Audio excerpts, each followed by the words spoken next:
Real crime is better than true crime. Yeah. Because true crime is lame. So lame. Not like real crime. It's the bomb. Thanks for joining me, everybody. Sorry, I don't want to drop that guitar. How you guys doing tonight? I appreciate you being here. We got lots to talk about today. I like where we're going with all this kind of stuff. The real crime conversation is happening. Thank you for joining. Sorry, I'm wearing a flesh-colored shirt. It's really weird, but that's the only clean shirt I had. So thank you for joining me, everybody. If you're new, please subscribe. If you're not, subscribe. Thanks. Anyway, so there's lots to talk about tonight. I'm not sure we're going to get to all the other craziness, but let's get the two smaller stories out of the way before we dive into the Brian case, because a couple of big things actually happened today, and some big things are going to happen right now as we're talking. Brian Enton is going to go be talking to some police. There's interviews going on. There's something that happened with the lawyer where he's like basically said something crazy that he shouldn't have said. Like, dang, okay? Thank you for joining me. Thank you for loving my intro. I just made, honestly, that's why I was 10 minutes late. I was making that intro while we were doing it, so I should do some, oh, I see what you did there. I should do some laundry, but you spelt it with Brian's name. I get it. I see what you did. I see it. Again, guys, if you're new to real crime is a crowdsourced way to talk about crime in real time or old cases. We do it with humor. We do it with seriousness. We talk about it, and no bad ideas allowed. Or wait. Yeah. All ideas are good. Wait. No stupid ideas. You know, it's basically say what you're going to say. Don't be dumb. But it's a place where we can all have our input, and I'll talk about it. We'll debunk things, or I'll be debunked, or we'll say, yeah, that was a good point. That kind of thing. And that's what we do here. So that is what is going on. And Stephanie already knows it's real crime for life. I mean, it's forever now. You don't need another channel. So you can tell Bertolini is not a criminal attorney. That is absolutely true. I have not watched the video on purpose because I want to watch it with you guys, and you're going to get my first reaction to it because that's generally what I do. But thank you for being here. Probably won't be a ton of people here tonight on a Friday. Hopefully you're out enjoying your evening and not hanging out with me. Bunch of losers. All right, so first things first, I really want to talk about, obviously, with the biggest story that's happening today. Next to, yesterday was biggest story was Brian. Today, it's got to do with what's going on with, what's his name? Frickin' guy. Oh my gosh. What a loser I am. The guy who shot the girl. What is wrong with my brain right now? Jeez. Anyway, so we're going to talk about, the fact that the production crew had actually walked up the set. There's a tweet we're going to look at as well. We're going to look at that. We're going to talk about, because it's Alec Baldwin. Is it his fault? Is it not his fault? Is there anybody to blame here? What do you guys think is going to happen? I know there's a lot of people, I've already been reading comments before I came in, that Alec Baldwin is innocent. Oh, you did this? Oh, you did this last night. Okay, good. If you want to see that, go to Will.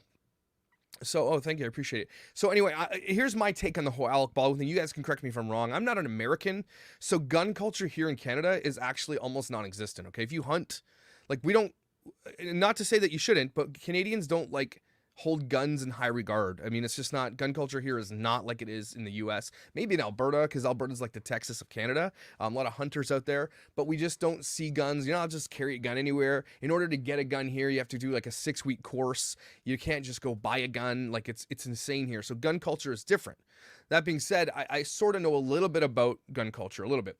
And what I think happened here, and I think this actually, doesn't this happen to, what's the guy in The Crow? The son of the karate guy.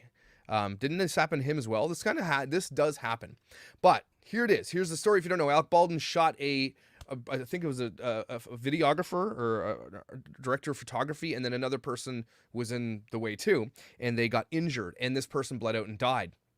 And now it is an incredibly crazy and sad story on all ends, right? You got a lot of people who hate Alec Baldwin, who are like, oh, look what he's, they released his tweet that he said before, something about, hey, I wonder what it's like to accidentally kill somebody or whatever he said.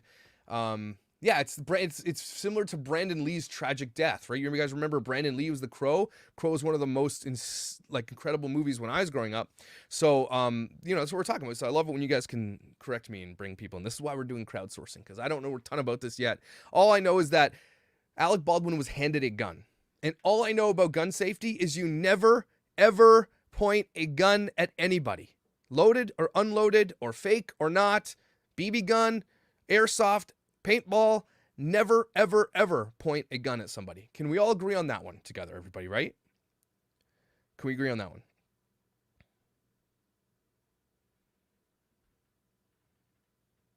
Always, yeah, Carrie says it here. Carrie Kemper says, always treat a gun like it's loaded.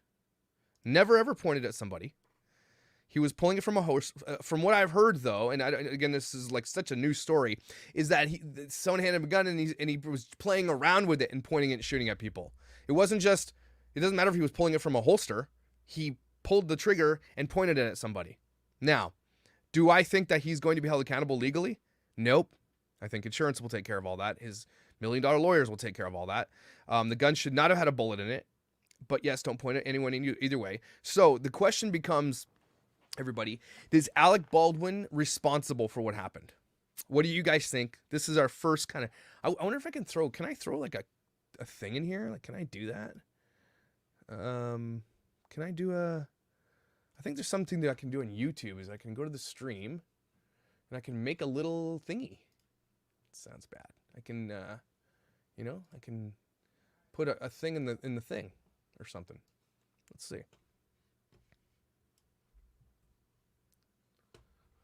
Oh, sorry. Here. Okay. Let me just see here. I'm going to put a poll. Yeah, cool. We can do that. Okay.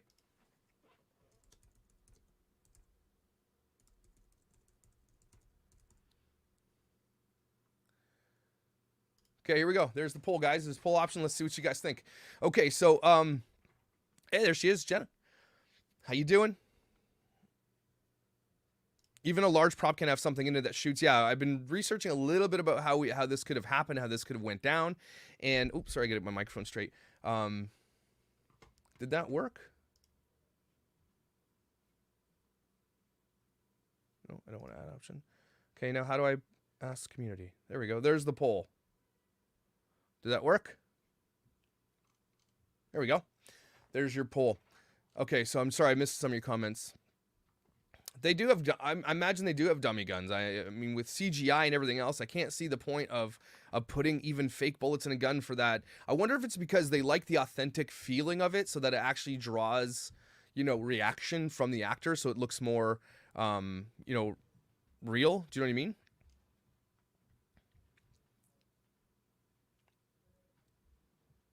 See, here's probably the answer for most people. Yes and no, because he pointed it, but they gave it to him. Yes. Okay.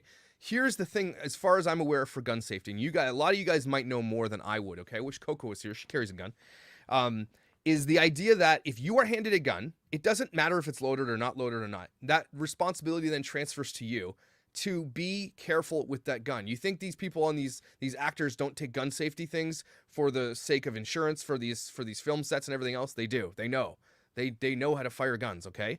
Okay, Stephanie carries. That's awesome. Oh, and scary. Guns are weird. But anyway, we're going to talk about the people that quit because of the unsafe work environment as well. Now, think about this for a second. I am of the opinion that although a tragic accident, I still believe that it was his fault. Because as soon as the gun is handed to you, is your responsibility then to not point it at people and shoot people. Because even if it doesn't have live rounds, and unfortunately this one did, even if it has fake rounds, those things are still dangerous. You should still never point that at people, ever. Again, I think in the end, it's just this is the simplest. We talk about Occam's razor a lot. Most simple explanation. He had the gun in his hand. Had to assume it was loaded, always. So, was it his fault? Yes. So that's what I'm saying. So, yes, it is his fault. Is he going to be held accountable? Probably, maybe through a civil lawsuit. I don't think it's criminal because I don't think, obviously, it wasn't on purpose. He might be charged with what's it, manslaughter, because it's an accidental death, right? I mean, if he were to hit somebody with a car and kill them, that's an accidental death. That's manslaughter charges. There's nothing different about this. Just because the person handed him the weapon, maybe that person will be held accountable as well, the person that handed him the weapon that was full of a live round. How do you even why are there even live rounds on the set? Yeah, Jenna's right. Sorry, I missed that. Sorry, I missed it. Sorry. He pulled the trigger. It's his fault. It's a workplace injury. It's probably covered under, WMIS and all that kind of stuff, and workplace and insurance will cover all that kind of stuff. But, yeah, personal accountability is lacking in Hollywood. This movie's tarnished. We'll likely never see it come out, right? Which, okay, it doesn't really matter. So Elia says, is absolutely responsible. The improper preparation to the prop with blanks is not his fault. The props manager will go down for that, not a live round. Yes, so I think there's two people that are responsible. I think the safe bet is two people are responsible, right? You've got somebody who hands him a gun with a live round. They likely didn't know it had a live round either, so it's completely accidental all around. But he handed it to him. Again, as soon as he takes possession of this firearm, it's his responsibility. Yeah, it's going to be civil for sure. He's definitely going to be sued at minimum, but he doesn't care. He's insured. The set is insured. The film is insured. These people take out millions of dollars worth of insurance. They'll just be sued. He's not going to suffer any consequences. Although, to be honest with you, he's probably just demolished as a person. Could you imagine shooting someone, killing someone by accident? I couldn't live with myself. I'd be like, this film's done. I'm going to go live in a cave for the rest of my life. I couldn't do it. So, again, but at the same time, Hollywood elites live in a different world than the rest of us peasants, right? They have lawyers and they have people that cover for them and everything else. So he feels, I imagine Lisa Smith, he absolutely does feel awful, right? Absolutely. Involuntary manslaughter is probably what it was. Thank you for that. Low budget movie. They were rushing. I don't think rushing really matters, because I think in the end he was playing around. He was just like, playing. It was an accident, but he was playing. He didn't just like accidentally discharge it. He was playing, pointing it at them and saying, I'm going to shoot you, because he assumed they were full of blanks. It was during a rehearsal of a scene. If then, it would explain why he was pointing it at her. Was it during a scene or rehearsal of a scene? If it was, then that would explain, no, you should never point it at a director of photography.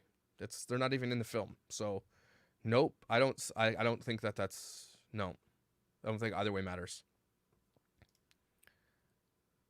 Rehearsal, that's why production was on set. But even if it is rehearsal, she's the director of photography. She's behind a camera.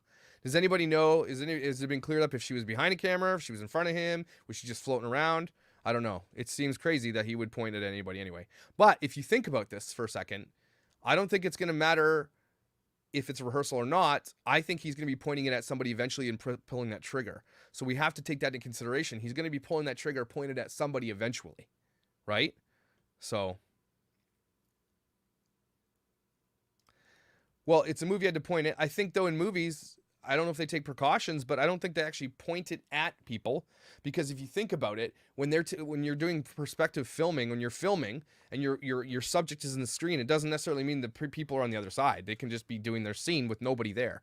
I don't think that they actually point it at the people in the camera unless they're like in the same scene, possibly. I hear what you're saying. That's why I'm saying it. Likely, if it wasn't her, it might have been somebody else too, right? Yeah, I think Cat's Cat, we might see that this comes out in the end.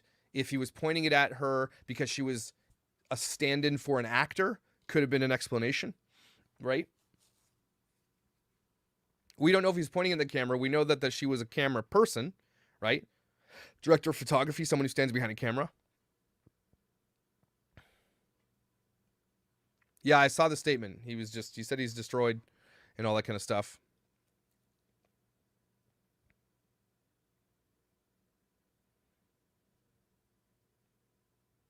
Let me pull it up on Twitter so you guys can see his statement. And it needs to be noted that what's trending right now is Alec for prison, just so you guys are aware.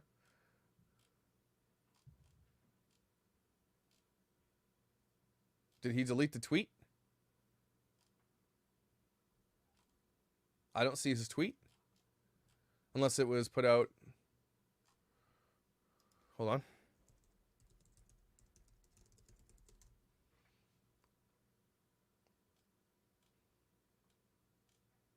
Okay, here is the statement here. You guys can see it.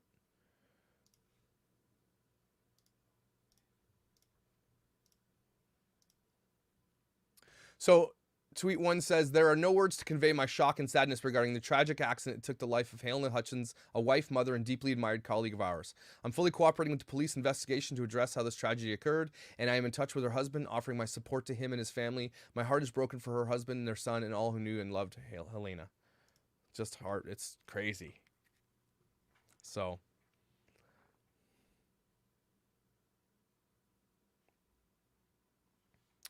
anyway, so I just wanted to start that off. It's crime, but it's not, it's real crime, but it's like accidental real crime, if that makes sense. But it's the story of the day, and it's interesting to get people's thing. And so the poll, if I can see the poll here, where's the poll?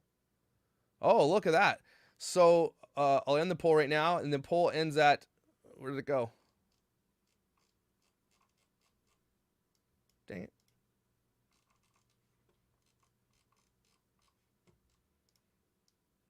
Huh. Can't see that. Anyway, it was basically, no. Everybody said it was not his responsibility. Where did my poll go? Okay, so is Alec Baldwin responsible? 59% of the people said no. 40% of the people said yes, and that's 500 votes. That's a good poll. So, okay. I mean that, I because it's a complete accident. And obviously he didn't do it on purpose. I do think that he should be held responsible to some degree. Do I think he should go to prison? No. But yeah, there's going to be definitely some crazy civil suits going on with that. So that's that. Thank you for joining in that poll. We'll keep track of that case. Obviously it's going to be a very crazy thing going on. So, really sucks. And maybe this will change the way that they do filming of guns on sets, right? Because CGI is very powerful. But I think it has a lot to do with guns on sets, and the recoil and things like that has to look authentic. So, I mean, this has happened before, and it's likely happened in sets that we've never even seen. It's probably happened even more than 2, 3, 4 times. It's probably happened a lot. So, but what I don't understand is, why were there live rounds anywhere near this gun? Why are there live rounds anyway?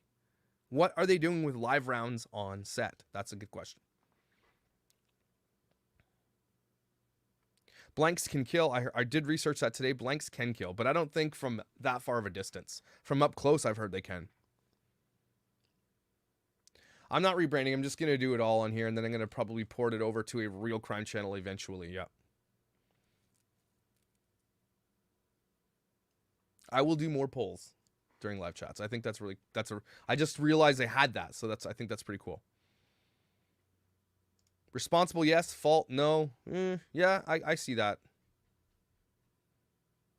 Yeah, it's like, if I can make an intro, and it was like 7 minutes, by the way. Yes, you can do CGI gunfire. Really, really simple too. Yeah, how do they get there? Okay. Let's move on to a different type of real crime. This is actually more political. And, guys, I don't talk about politics very much, rarely, if ever, just because you get flagged for that stuff big time. But he still had the gun, still his responsibility. I guess it's both their fault, Avery. If we can maybe meet in the middle there, it's both their faults. How about that? Brandon Lee was killed by a piece of wood or something. It wasn't a bullet, really. Didn't know that. I didn't hear that. Yeah, the reason they use blanks for recoil. That's what I assumed. Okay, anyway. I want to get on to this next case because I want to get into the lawyer stuff. But I've been following this Loudon County. Is anybody in here, this chat, from Loudon County, Virginia? I've got a friend who actually lives up near there. I do some work for a buddy. I've been there a bunch of times, but Loudon County is actually this crazy scene of something that's going on right now that has a lot to do with, obviously, politics. It has a lot to do with gender. It has a lot to do with teachers' unions versus parents and everything else. It's crime, and it's crime. At the center of all this is a crime, okay? So if you don't know what's going on in Loudon County, I'm not going to get too much super into detail, but long story short, okay, a teenage male, I think, who identifies as male or female, I'm not sure. It's so confusing because I haven't figured it out. Ard a girl in a bathroom, like forced. It broke the law intensely, okay? Ard a girl in a bathroom, okay? But he was wearing a skirt. And in Loudon County, Virginia, there's this big debate right now between the school board and parents and teachers and everybody else having this big argument about opening up bathrooms to everybody, right? So whatever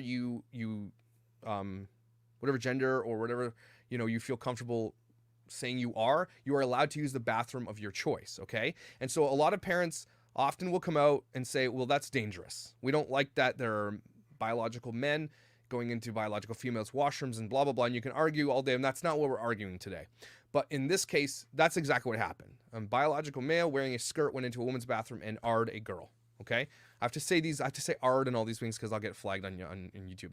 And so what happened was that principal was supposed to report this and didn't. And now it's coming out, I think yesterday, in an email that, like, it's getting crazy. Like, the school board was supposed to report it. They didn't report it. All they did was move this kid to another school. And that kid did it again. And he's being charged with kidnapping and R from another person. Okay? I know we're not going to be arguing or debating about gender theory or anything here, guys. I'm just talking about the crime that took place.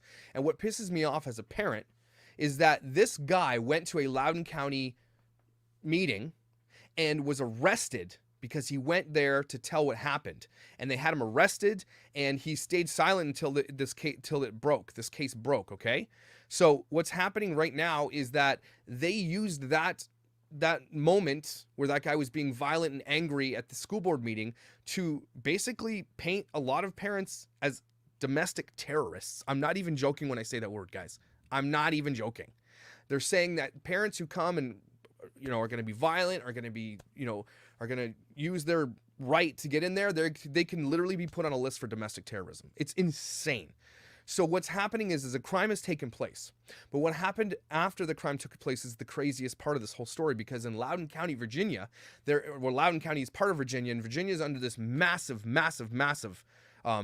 election right now that matters to the Democrats in insane ways. Okay, they have it's neck and neck with the Republican, right? And Virginia and DC and all these places are super blue, right? And so what's making a difference here is that they tried to bury this case because it wasn't politically good for the Democrats. Okay, so basically in the end, it said we don't want. It was an example of what parents have been saying, even though it's very super rare. I mean, there's almost nothing to prove that what happened, but it did happen. And so parents are saying, hey, look, it did happen. The things that we were scared of, this did happen. And so now we got to maybe reassess that situation, because this did happen, and it happened twice. What they did when that kid did that is they moved him to another school because he had no prior issues. This kid sodomized a girl and forcefully ard her. And they just moved him to another school because he had no prior record. Can you imagine? Okay, this is what's making me super angry. This massive crime took place. They didn't report it. The dad came to the school and freaked out, and they had him arrested. Okay, so that's what's going on down in Loudon County. And so what's happening is it's opening up this massive conversation, not only for the election, but for parents being able to speak out at these meetings. And so what you're seeing, does Canada have gender? Yes, we do have gender. Canada is, guys, if you know anything about Canada, we are super liberal here. Like, I am not even kidding you. Like, we are way ahead of you guys as far as it comes to liberal, like, policies and stuff like that. Okay. So, we're way ahead of that stuff. Like, we've for years, like, again, I've said that in Canada, if you say that you are a female and you're a criminal, you will go be sent to a female prison. Like, it's not, you don't have to prove anything. And people were calling me out saying that's not true, and it's absolutely true. Anyway, so yeah, so this is it. This is the thing that gets me out. The kid does this to another human. It's criminal behavior. The kid doesn't get in trouble. He can't be named because he's a minor, but then they just move him to another school to bury it, and then he does it again. Okay, so this is the issue. Oh man, Canada's... Dude, we've socialized medicine. So, yeah. Um, so anyway, the issue here is not obvious. The issue is that there's a crime, and then what people are doing, and this is why this is going to go into what we're going to talk about with Brian Laundrie. When it comes to law enforcement and what people can do in the higher ups of power, what they can do to you, it's insane. Because what this kid did to that girl, okay, basically what happened was this whole town, Loudon County, okay, victim shamed and tried to bury it and actually told this dad, we want to deal with this in-house. Said that to the dad, okay? So the crime is committed and everything's going on. The dad gets arrested, not the other kid. The other kid gets moved to another school where the kid does it again. And these people are just, they won't let people come speak. They won't let people, they only allowed to speak for 60 seconds. They're shutting down the thing. So again, it's a big, giant topic. You guys can't forget about it. So what I want to try to tell you guys to do, and maybe what I'll do here too, is if you guys are, as parents, are really concerned about these types of things going on in your school, you need to run for your damn school boards. All of you. These are elected positions, and it's been taken over by complete fringes. And I'm not saying the right fringe should take it over either. I'm saying some people need to sit right in the middle politically, need to be occupying these boards. But they're occupied by the fringes, and that's super dangerous, and that's how we got here. And so they're burying it because it's not politically smart for the Democrats right now. And that's the craziest thing right now. So if you don't know anything, what's going on in Loudon County, Virginia, pay attention. And if you are there, run for office. Get these people out of there. Yes, please hit the like button and subscribe if you haven't already. I appreciate it. Yeah, Loudon County is not a small town. It's a very large, and that's why it's a big swath of voters. And the guy, Terry McAuliffe, who's running there, he's like, they're scared. They got Kamala Harris. They're going in churches. They got Biden. Everybody's going out there because they know that it's neck and neck, and it shouldn't be neck and neck. It should be Democrats by a large margin. So anyway, it's about crime, sort of, but it's being buried by the political elite. And that is the scariest thing, you guys. That's so scary. So let's segue into, the politically elite and sheriffs and everything else going on in the Laundrie case down in Florida, and everything that's happening there with people who are trying to up their credibility. They're trying to run for sheriffs. They're trying to do all these things, and they're using the media to do it, like the stupid FBI press conference we had where the guy's like, oh yeah, we're here to just pat ourselves in the back. I loaned these guys some drones, and now I'm gonna walk away. And that's crazy to me. So we're gonna get into that. So let's get into did anybody see, and I'm sure most of you did anybody see the lawyer conversation? And if you haven't, we're gonna watch it here in a second.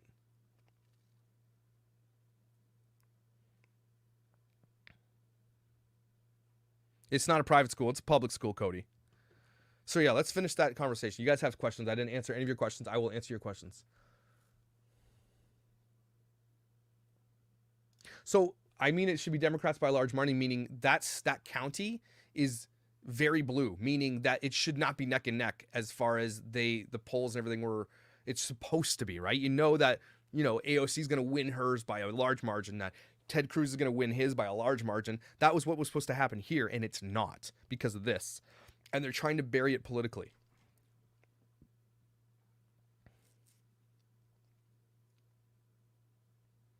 Yeah, there's a federal mandate to report, and they're going to get sued. They're going to get sued. And here's the thing that I hope that everybody's held accountable, but the issue is that it's a school board who is allowing this stuff to happen, and they're the ones trying to bury this, and they're elected. So again, take your kids' education seriously, everybody, and let it be about education and not about identity politics. Let's get back to education is what I'm saying. Really, please. Yeah, there's no consequences anymore, and parents are a huge reason. I agree with that.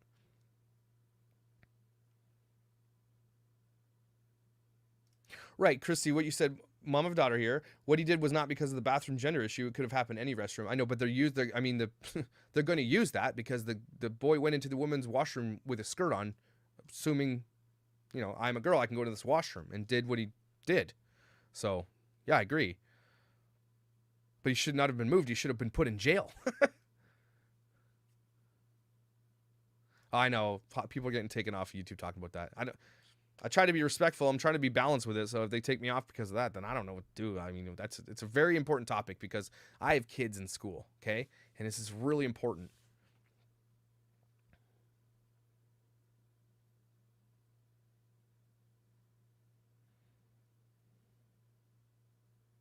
All right.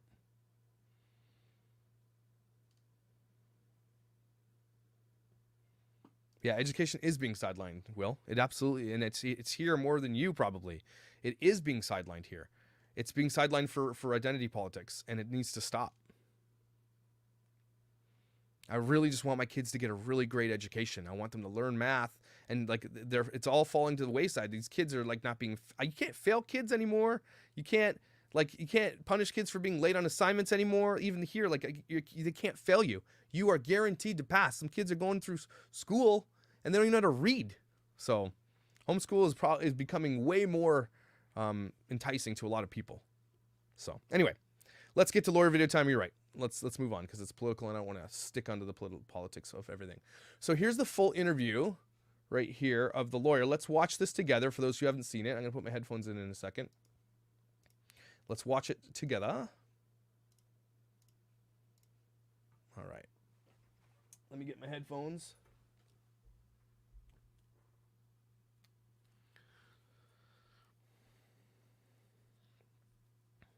All right.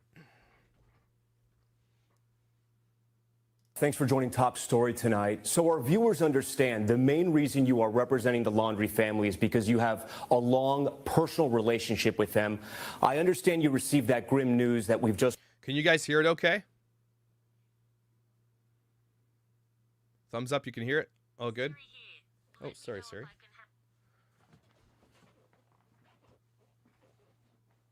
Okay, great. Here we go. Just reported. How did you find out and what exactly did you learn? Well, yes. Good evening, Tom, and thanks for having me. The first thing is, yes, I've known the Laundrie family. I want to point out first, this guy looks exactly like you think he looks. For over 25 years.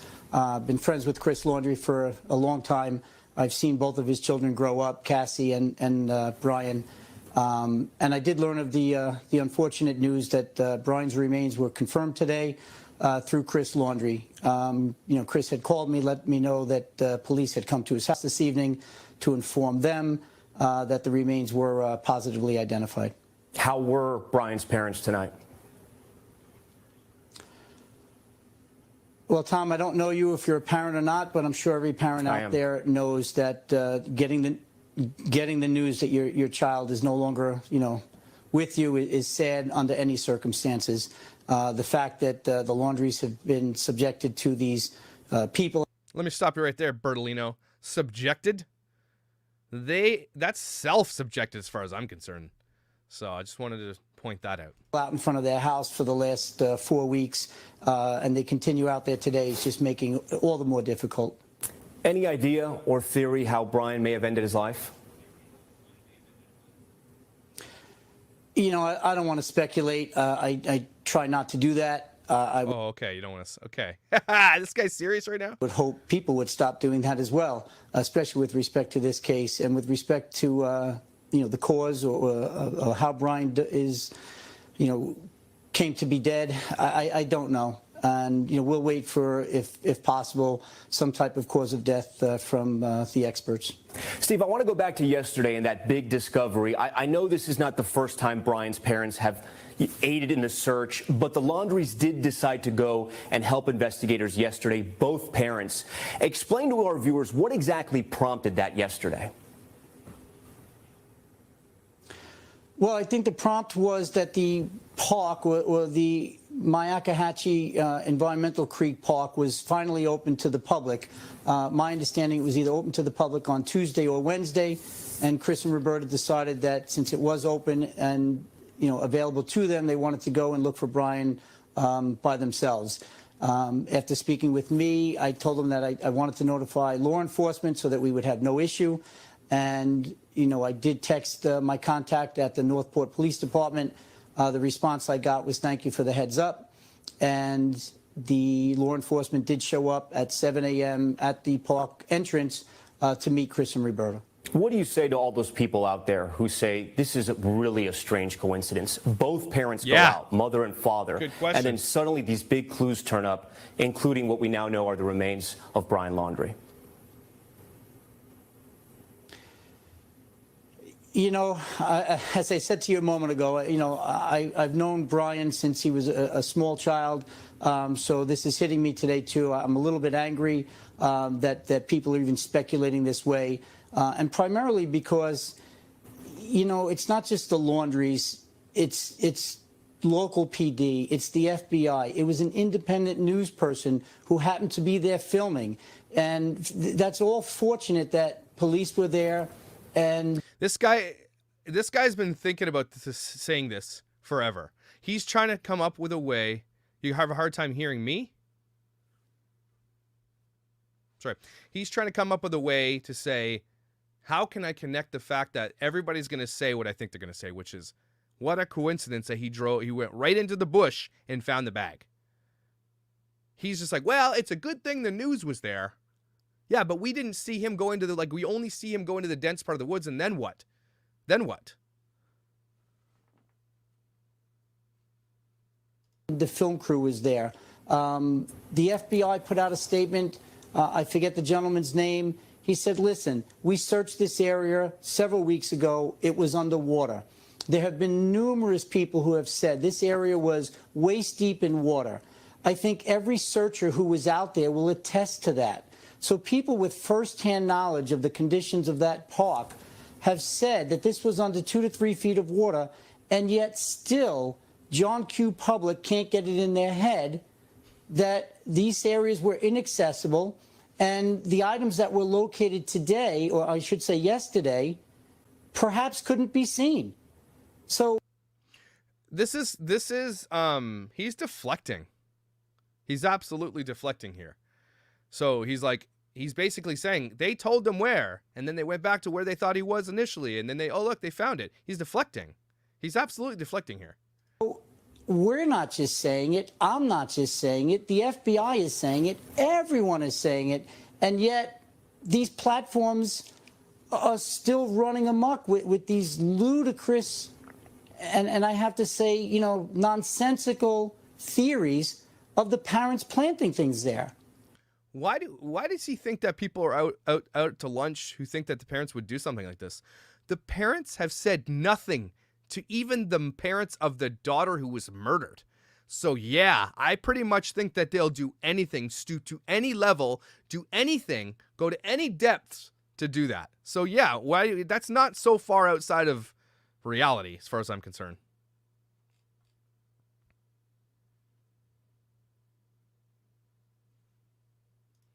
I mean, enough is enough. Steve, you know, when does it stop? When does it stop? Oh my, this guy can't be serious right now. He can't be serious. Yeah, we are here today, though, because of the disappearance of Gabby Petito and ultimately her death. You know, the Petito family has been very critical of the Laundrie, so I want to play you a short clip of the Petito family. I want to get your reaction on the other end. I believe they know probably, if not everything, they know most of the information. I would love to just face-to-face ask, why are you doing this? And just tell me the truth. Mm-hmm. Yep. You know this family. You're representing them. How would you describe the Laundrie's interaction with law enforcement? Yep. So, as I mentioned a couple of times today to other news organizations, today is not the day to discuss the Gabby Petito case. Of course not. That has nothing to do with any of this stuff, guys. Nothing to do with it. This guy is serious right now?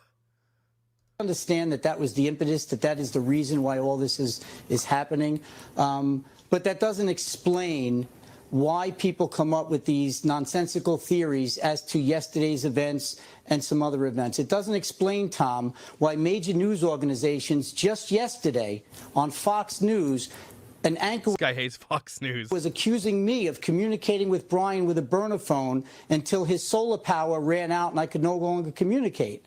That was from an anchor. You had pundits on CNN just last night with all kinds of theories. So Hey, Bertolino, I don't know if you knew this, but people have to make up theories because you guys went silent on what you knew, and we know you know things. So what do you expect from a case with no justice? Do you expect people to just be like, well, we're never going to know, let's move on? No. They deserve every bit of speculation they get. I don't care what if they smuggled it in their prison purse. I'll say whatever it takes. Put pressure on them to tell the damn truth. I don't care. My anger and my frustration, and when I say when does it stop, what I'm saying is when does it stop that these conjecturists, these theorists, people who have no firsthand knowledge, and specifically with yesterday's events. Is he saying that he has firsthand knowledge of things then? Is that what he's admitting to right now? I ain't no lawyer, but it sounds like he's admitting that he has firsthand knowledge of all the details. So, happy to hear those. You have people with firsthand knowledge telling you how this played out, and yet people still don't believe it. So, I'm going to focus on that. I'm not going to turn. I'm sure you are. I'm not going to focus on the murder. No, why would I do that? I need to deflect away from that. We've got victims here now. We've got parents who are victims. That's who the real victims are. This guy is a total holy smokes. Dang it, man. Dang it. About the Petito family, they suffered. No, Tom, let me finish. Yeah. They suffered a grave loss. And on September 14th, when I first went on video, I said there are two families here that have suffered a great tragedy. There are two young... No. Let me recollect you here there, Bertolino. There's one family here who has suffered a great tragedy. The other family deserves everything they're getting. That's not a great tragedy. Let's be real. Those who believe that Brian did what he did to Gabby, which was throttle her till she died of murder, that's not a tragedy. That's just desserts. Young people that have now lost their lives. There are parents that are suffering. Now, I understand that. Whatever happened or whatever didn't happen, whatever people... He's just going over that like, oh, you know, it might have, whatever, it may have. Oh, you know what? He's literally turning Gabby's murder into just like a passing thing that happened. Oh, you know, it might have. Could have been like just like he went to get Starbucks. This guy is, I don't know how you can live with yourself. No, this is... tragic for two families, and anybody with a child and anybody with a sense of humanity can understand the frustration that both families feel. Steve, on that point though, I hear you on that point though. You mentioned a date. If you could go back, do you wish you would have helped police out a little bit more early on in the investigation? Because Northport Police, to be completely fair, had to tweet at you on September 15th, days after Gabby Petito was already reported missing. Do you wish you would have maybe worked with police a little earlier in this investigation? So, Tom... That's not an answer already. Already he's not giving an answer. So let me deflect away from that question because I'm not answering that. I have to tell you once again, I represent the Laundrie family. I'm an attorney. Communications I have with Brian, communications I had and have with Chris and Roberta are confidential. What I wish... Yeah. Look at the anchor. He's all like, oh, what a... This guy, man, he's making this worse for the Laundries. They need to fire him ASAP. Really doesn't play into it. What I can tell you is... at some point in the future... They had to cut away, right? Because that's what Will was saying. Because the guy was like, cut away. I need to barf right now. I need to go barf. There may be conversations to be had. There may be information to be discussed. Tonight is not that time. You know, this... And it's my guess that no time will ever be that time. Unless he says, look, let's talk about that tomorrow. Let's talk about it in a couple days. Why is tonight not the time? Guy's been dead for 3 weeks. Probably was alligator food. Yeah, let's talk about it. The whole world is talking about it, dude. Read the room, bruh. You don't even go here. This case is not over. I have yet to speak to FBI personnel. I have yet to speak to Northport Police. I have yet to speak to the Assistant U.S. Attorney, Ms. Romine, out in Wyoming. There are certain things that need to be done, and I should say wrapped up, before we can have further conversations of what may or may not have been done differently. Steve, do you think your clients, the Laundries, Brian's parents, will eventually be charged with crimes? Yep. Yep. I have no reason to believe that. Yeah, because he's prepped them. And I honestly believe what he's saying right now. I don't think that they're going to be held accountable for that. There has been some speculation out there, and again, I understand you don't like to talk about speculation, that maybe some type of deal was cut, that they promised to cooperate with investigators to get some type of immunity. Any truth to that? Pay attention to this answer. I can tell you no, there's no truth to that. What I can tell you is that conversations were had several weeks ago with the FBI with respect to certain charges. So he just admitted that there was a conversation about certain charges. So he's admitting this answer. He's saying yes in a different way. A couple weeks ago, we had that conversation. They told them where they thought he was. They couldn't find him. Then they went back.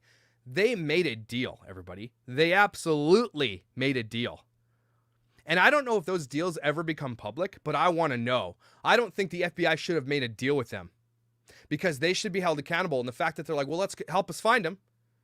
Then there's no closure whatsoever, and there's no justice because they made a deal. Questioned and when communications were had between myself and the FBI, I think it was realized that charges were not appropriate. There was never a threat. There was never a coercion. There was never a deal cut. But we're talking about misdemeanor charges? Would not have been... Steve, misdemeanor or felony charges? I don't know what level of crime or charge was in the mix. He just admitted that there was something in the mix. He just lied, everybody. He just lied. He's like, I don't know what they were saying, but they cut a deal for something. He just admitted it. Tell you is there were conversations that were had, and I definitely want to be clear. There was no threat. There was no coercion on behalf of the FBI. There was no deals. There were certainly conversations, as one would expect happens in every criminal case. You always have conversations with the prosecutors about how the case may play out, as to what may be on the table, so to speak. Yes, those conversations were had, but no deal was cut. The Laundries have been cooperating with law enforcement, both locally and federally, since day one with respect to Brian. And explain to our viewers. The Petito case. Yeah, if you could. I'm mad. Explain to our viewers, because we've heard from so many people over the last several weeks on this case, but we've never heard from the Laundries, and there's a reason for that, correct? Absolutely, and I've said several times, I said it over a month ago, the reason you haven't heard from the Laundries is because I told them not to talk to anybody. I've taken the heat. It's the first honest thing he said. Thank God. Heat on that. I've accepted the heat on that. And as I've said, even last night, as you know, any attorney, any defense attorney, and anybody who went to law school will tell you the same thing. You do not talk under any circumstances. And any pundit who goes on TV and says, oh, I have a law degree and this is immoral and unethical, you know what? You are wrong. No, it's the law for sure. It still makes it immoral and unethical. Absolutely. He's wrong. It is immoral to not tell the parents of the murdered daughter what the story is or what's going on. That is immoral. Is he saying that's not immoral? This guy has got to be kidding me right now. Of course it's immoral. Is it legal for what they're doing? Yeah, they have the legal right to stay silent. It's legal.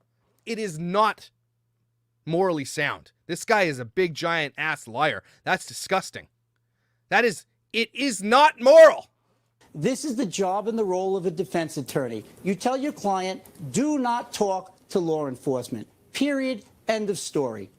Did your clients know their son, Brian Laundrie, was going to disappear when he left the house that day? No, they did not. What I can tell you is that Brian was very upset when he left, and Chris conveyed to me several times that, he wished he didn't let him go, but he couldn't stop him. Excuse me, why is he upset? So this has been a painful saga for them since September 13th. It's been a long haul, but Brian is a grown man. What are they sad about on September 13th? What are they all sad about? What are they sad about? Gabby's not found until September 19th, am I correct? 7 days after, 6 days after. I suck at math, sorry, whatever. What are they sad about on the 13th? Why did he leave scared on the 13th? What is he saying here? Did he just admit something? Is he doing that on purpose? Is he admitting that they all knew, but he's like leaking it slowly? What is going on?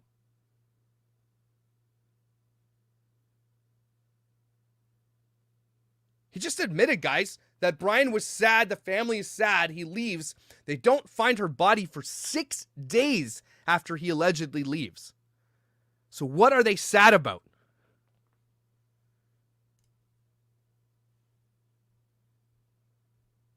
Young man, 22 years old. He wanted to walk out the door. He was entitled to walk out the door. You know the Laundries personally. You've known them for... Why does this reporter not be like, what was he sad about on the 13th? What was he sad about? Somebody asked this lawyer that question. Excuse me, sir. What were they grieving? What were they sad about? If he leaves on the 13th, okay, they still don't, nothing. What's he sad about? Several years. You've said that tonight here on Top Story. I want to ask you, what do you want America to know about the Laundries, and is there something they should know about them as parents? Oh, let me tell you everything you need to know. They're not nice. I would like America to know that exactly what you said. Chris and Roberta Laundrie are parents. They are just people. They have feelings. They have children. One of their children have just been confirmed as dead. It's sad under any circumstances.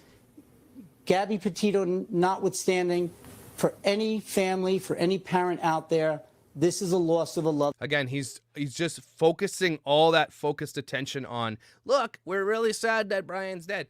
And he's just making sure everybody realizes it's not all about Gabby.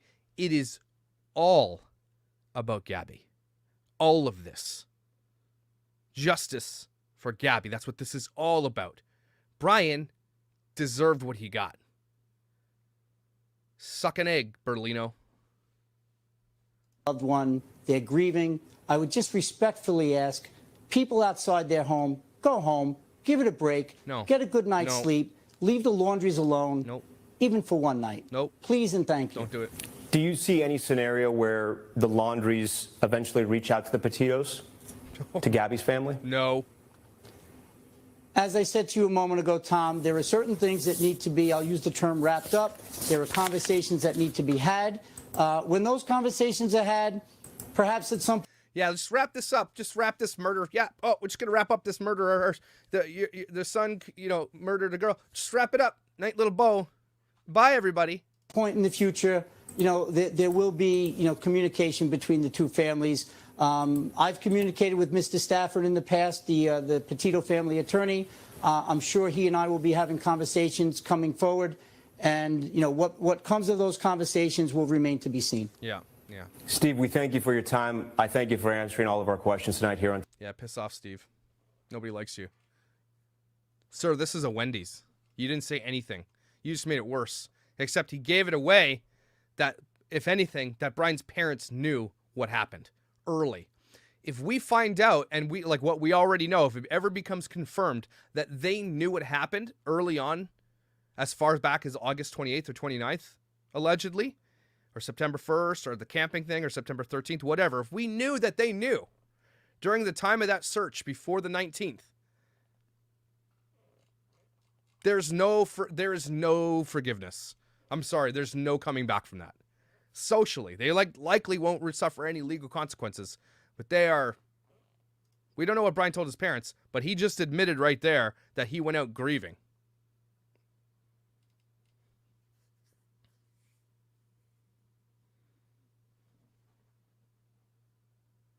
Unbelievable.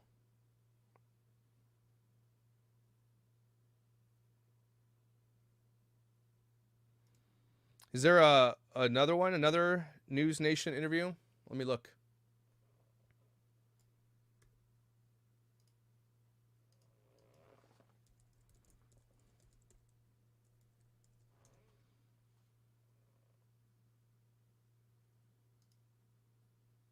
Oh, this one is so long, everybody. It's a 20-minute interview. I don't think I can do it. Can you give me the timestamp of what he said in that interview? Target and Disney, can you give me the timestamp?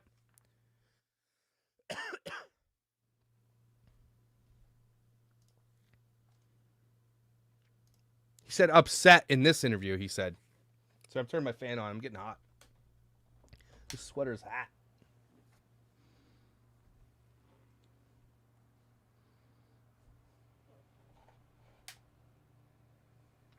Again, if you're grieving, why are you going on a camping trip? It's crazy.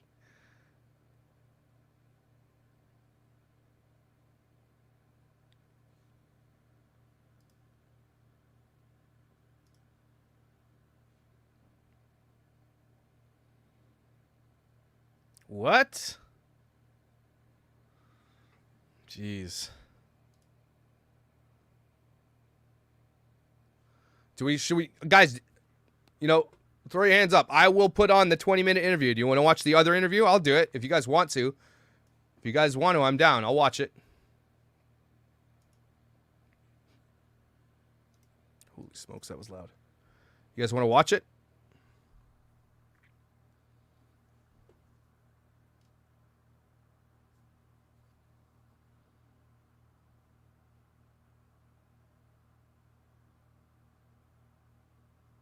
All right, we'll watch it.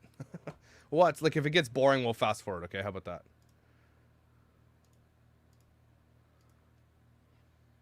Mr. Bertolino, we thank you for your time. Some major news today, and the remains have been identified. Tell us what you've learned. Who's laughing? Just a short while ago, This guy at his house while his family's laughing in the background? Nice. I confirmed with Chris and Roberta Laundrie that representatives from the Northport Police Department visited their home and advised them that the remains Okay, we know this were part. distraught for the last On them. Few weeks for so many families, the Petitos as well. Do your clients understand the focus and attention on them? Of course they understand it, and it's been, how should I say, it's been very difficult to bear. Many have asked why they got a lawyer, why they hired you. Yes, good question. And What do you mean, and? Why did they hire you to begin with? Why did they go silent if they didn't know anything? That's the question. You know what the question is, Bertolino. You know what she's asking you. You're just not going to answer it. I'm sorry, you cut out there. I'm going to ask that again. Why did your clients lawyer up? Yep. when you use the term lawyer up, I've been a friend of Chris Laundrie for over 25 years. And when I got a phone call from Chris advising me that he was getting some inquiries from law enforcement, he asked me if I could assist him. And so, okay, that's really important. I'm glad we watched this. Thank you. That's really important. He says they were getting inquiries from police. So it sounds like Bertolino wasn't contacted until after the 11th. Or, right? Does that make sense to everybody? 11th. After camping. After camping. Right? Am I missing something? So he's just admitted that he was hired after. So they call, oh, we're getting calls from police. What do we do? You don't say anything is what he says. Okay. Okay. of course, I was more than glad to do so. At any point in the last 5 weeks, have you spoken with Brian Laundrie? Yes, I spoke to Brian Laundrie on September 12th and September 13th. What? Why don't we watch this one first? So he went missing on the 13th. He left on the 13th. That's what we know he left. The lawyer was probably saying, dude, you're done, bud. Go in. Or this lawyer likely said, dude, you're screwed. That rhymed. You're screwed. And so he leaves. So he spoke with, whoa. And what can you share about that conversation? Nothing, because it's client-lawyer confidentiality. Not much. Any conversation I had with Brian Laundrie is privileged. I can tell you that Chris and Roberta have been worried about Brian Laundrie since Brian went out for the hike on that Monday, and from there's been a lot of speculation. He spoke to Brian the day he left. His parents then call and say, we're worried about him. But he left after he spoke with you, Bertolino. What? A lot of accusations. A lot of news outfits have proliferated that misinformation. And I firmly believe that's why these protesters are out there, because this has just become a circus. No, the protesters are out there because of this case and the parents being completely gross. That's why. which there was no need for it to be that way. Did you ever see Brian Laundrie in person when he returned to Florida? I did not. And when was the last time his parents... Sorry. I got Jennifer Harris says, didn't he supposedly report him missing to the FBI on the 13th? Yes, he said that yesterday, Jennifer. You are absolutely and utterly correct in that. He said we told the FBI and police he was missing on the 13th. He just spoke to Brian on the 13th. He's lying. Just caught him in a lie, Jennifer. You win a prize. You get some peanut butter. He just lied. Why is he reporting Brian missing on the day he spoke to him? What was the conversation? Did they report him missing because Brian says, I'm going to go end it all? Right? And then they called the police? He spoke to him the day. You can't call the police on the day they go missing. You need like 24 hours, right? Holy tabooly. saw him before he went hiking? The morning he left for the hike. Have you believed over the last few weeks that he was alive? We were hopeful that he was alive because we had not heard from him and there was no sign of him after all of the search efforts that law enforcement had made. Obviously, each passing day and week, we understood that there might be a grim reality coming in the future. Those were confirmed today. T. Frizz, do you have any documents about that or any articles about them saying that? Because this is getting crazy. He's being caught up in this web of his own lies, and the family's going to suffer. I don't know if he'll suffer, but there's a big web of lies being spun, and he can't even keep track of them all right now. That seems, maybe you should have some notes in front of you of your lies. Brian's parents share with you, did he share a plan with them? A plan for what? A plan for what he was going to do. Mm-hmm. She's got, this lady?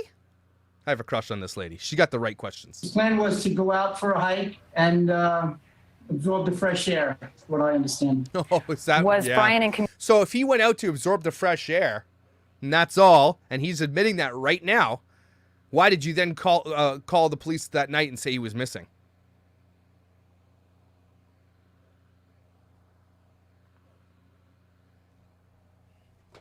Yeah, hello? No, this guy's a straight up crazy liar. No, I know. I'm hearing what you're hearing. No, it's true. I know. No, I'll call you back. I'm just doing it live. Okay, bye. Yeah, bye. Communication with his parents after he left the house on cell phone or in any other way? No, he was not. I believe that was clarified, that Brian had left his cell phone at home. Oh, yeah. He has to say that. Did Brian have any way to communicate?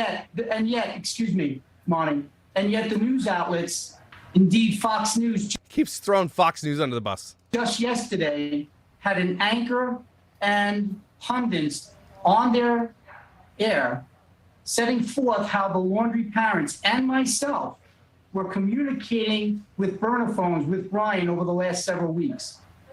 Okay. Well, I think there's... Right? Why is that so hard to believe? Why is it so hard to believe? They went to AT&T.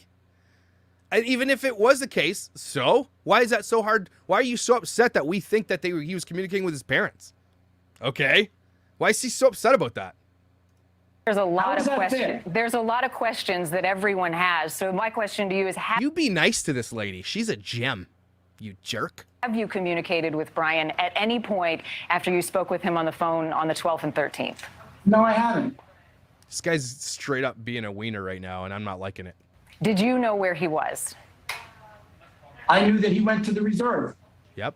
Let's talk about the reserve. A lot of people can't wrap their minds around the fact that the reserve had been searched week after week, was reopened to the public, and then less than 24 hours, the parents went out there. What did they share with you about their reasoning for going out there and why they knew specifically where to go?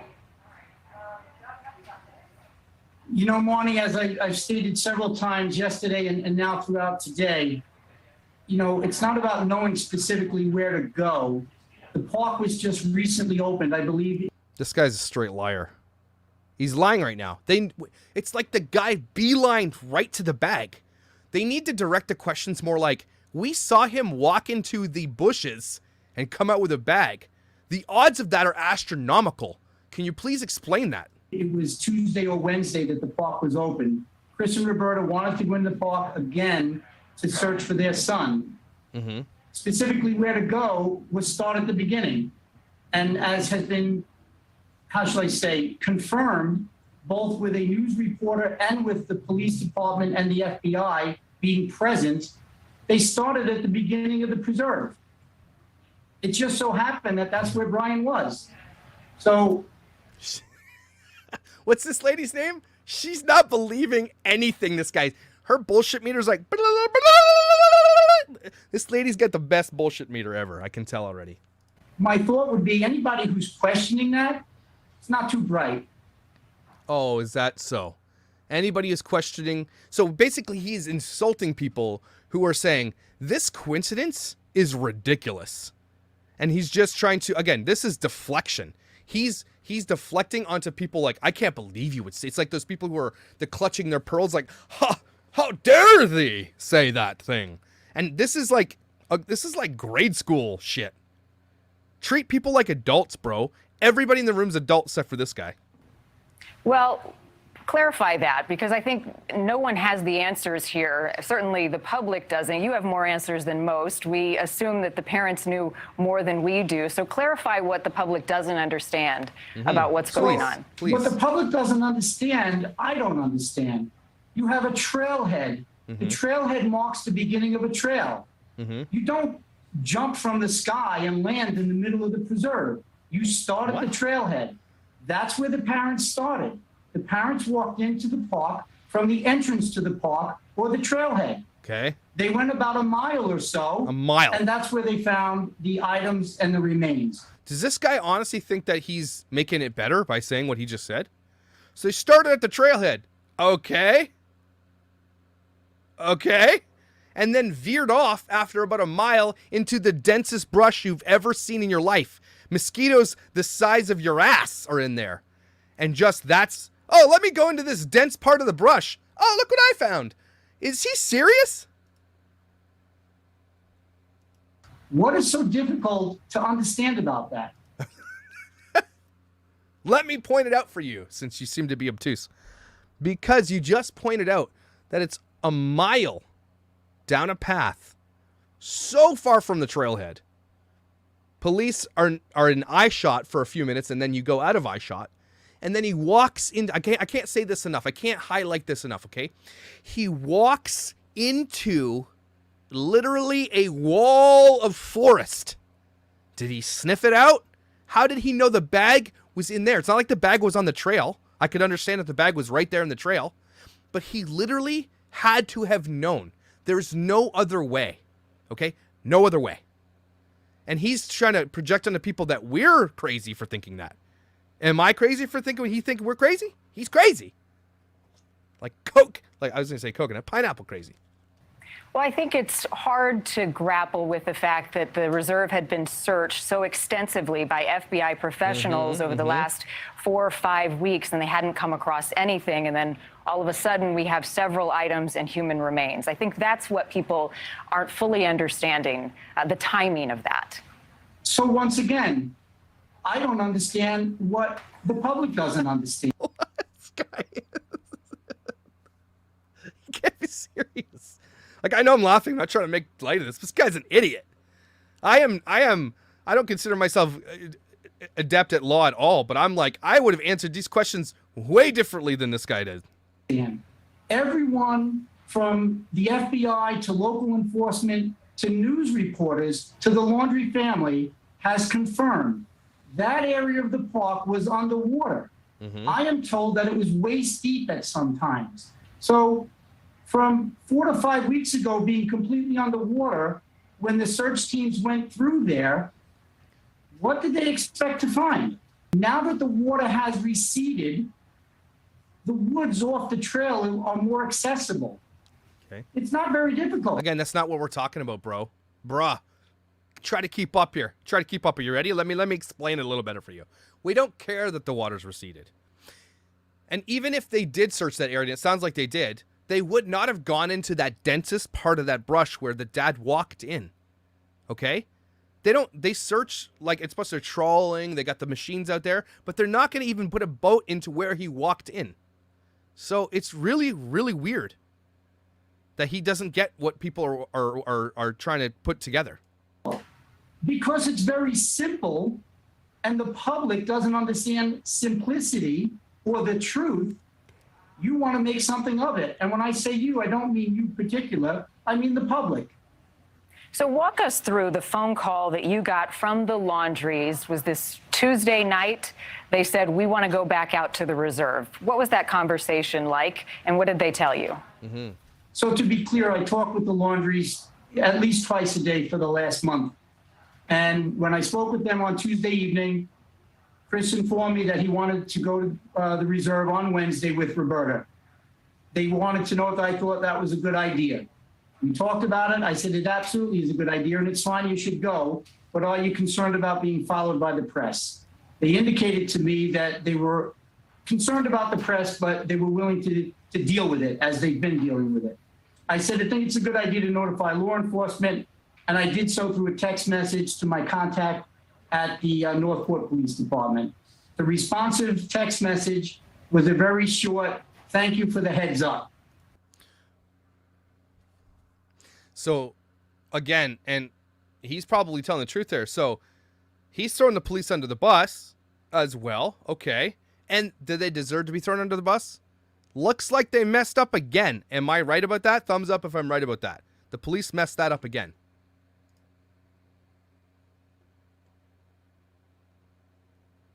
That's crazy. Wednesday morning, when Chris and Roberta were at the preserve at 7 a.m., law enforcement was there respectfully to accompany them. And what I was told afterward. Great accompaniment. Super good accompaniment. That you didn't accompany them there at all. You know why this is such a weird thing? Because imagine you're the police officer, okay? And you're walking down the trail. It's about a mile in, and you're hanging out with Chris and Roberta, or you're walking on the other side of the trail. You're close, right? All of a sudden, you see Chris veer off into the densest brush you've ever seen, and you're like, why is he going in there? Is he going to take a leak? Maybe he's going to drop a deuce? Then he comes out with the bag, and what would you think? What would you think as a police officer? I'd be like, what?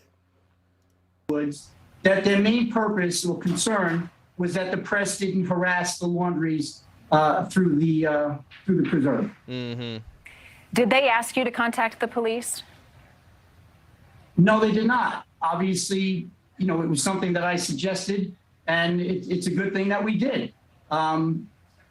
It's imagine what the public would be thinking if the police weren't there. Imagine what the public would be thinking. The police weren't there, Bertolino. They were around, but they weren't there at all. And he made that a point to say, I need the police to be there, because Bertolino knew they were going to go find the thing that they were looking for. This is, I mean, if you can't put that together, you're like obtuse. Think about this for a second. The lawyer, Bertolino, knows they're going to find the thing because they know where it is. So he makes the text message, hey, I need to make sure you guys are there, because he wants to make sure they're there because they're going to find the thing. You guys tracking with me? Are you sleuthing with me now? That's what's happening. Thinking if a lot of this wasn't caught on video. And still, with an independent reporter and a representative of law enforcement from a local agency, a representative from the FBI being present, and you still have these nonsensical people putting... Again, I'm just going to go back to that. He's using that as his, like, I don't know, as his like hammer. Say, look, the police were there. So? You made sure they were there because you knew what they were going to find. They needed to be there to corroborate the story. They needed to be there so that you could put this together like you are now. Putting forth ideas that certain items were planted. You've called that hogwash. You've called the suggestion that items were planted were hogwash. Why is that? I'm sorry, we were speaking over one another. Can you repeat that? Yes, of course. You have suggested that any claims that the Laundries planted items in the reserve is hogwash. Why? Marnie, I thought I was very clear in just explaining to you why. If you've got the FBI the local PD, an independent news reporter, all there at the same time, seeing the same thing. You've got quote unquote surveillance of the Laundries 24/7. You've got plausible deniability is what he's trying to tell you right now. That's what he's trying to tell you guys. Plausible deniability is a massive thing. Yeah. Mick's telling us right. He says, this is why it doesn't make sense. His cop's effed up majorly. And Mick's a cop. He knows what he's talking about. But he's got plausible deniability. The fact that the bag was just off the trail into the dense woods likely tells me, think about this for a second, that somebody, likely Chris, if this is what happened, let's say this is what happened. A lot of people believe that they planted it. Let's say that's the case. Let's say they planted that thing when they went to pick up the Mustang. He walks out a mile. He sees this dense corner. It's a pretty, actually, where he went into the woods is this corner. So it looks like it could be a spot that you would remember. Throws that bag into the dense woods, comes back to get it later. That's what I'm saying. That's what I think if he would to be planting the evidence, would have done it that way. Do I believe that? I don't know, but it's crazy coincidence that he found it in there. By protesters and people of the press. When did you think these items were planted? And do you really think the Laundries had skeletal? Guys, Cassie didn't plant this thing. She's not hiking. Not happening. And it was flooded for days and days and weeks afterwards. So it's just no. It could have been a friend, sure. But I think if you believe in the planting of the evidence, that's what you want to believe, he did that when they went to pick up the Mustang on the 13th. Likely he went in, maybe saw what his son did to himself, threw the bag. It's going to be it'll be interesting to see. Okay, so if the contents of the bag, if we ever get to find out if the contents of the bag were soaking wet, then we know he did it before, right? If you believe in that theory. If the contents of the bag were dry, then he threw it afterwards, or it was planted afterwards because there was a hole in that bag, right? So that's, if we can ever find out whether or not the contents were dry, that's going to be a big deal. Remains of their son, in a plastic bag and brought them to the preserve. Do you realize how ludicrous that is? How aggravating, how maddening it is? Let me tell you, you know what ludicrous it is to know something about somebody's daughter that was murdered, not tell them? Do you know how ludicrous that is?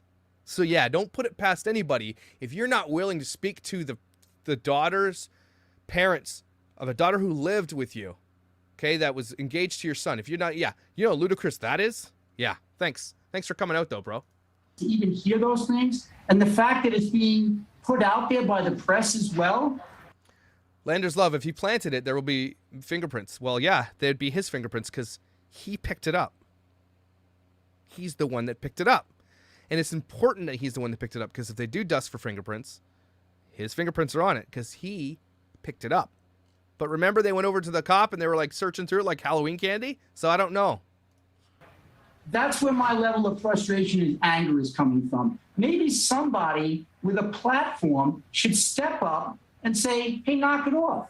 This is just silly. So if I'm the only one who has to say that this is hogwash because I didn't want to say the word bullshit. Oh, he swore. He swore. Then I'm going to say it. It's bullshit. And I'm sorry if John That's super lawyerly of you. Thanks. Thanks, professional lawyer. Public doesn't get that. Let me ask you, Mr. Bertolino, from the very Did they go to a commercial break? Holy smokes. beginning, the public has been watching this case unfold, starting with Gabby's disappearance. I think everyone understands your client's right to stay silent, to not talk. That silence does not presume guilt. However, in the court of public opinion, the last few weeks have been difficult.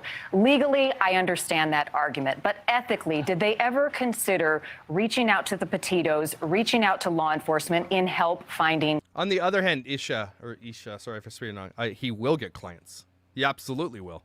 Because if they get off scot-free, then that's a win for this guy, a massive win.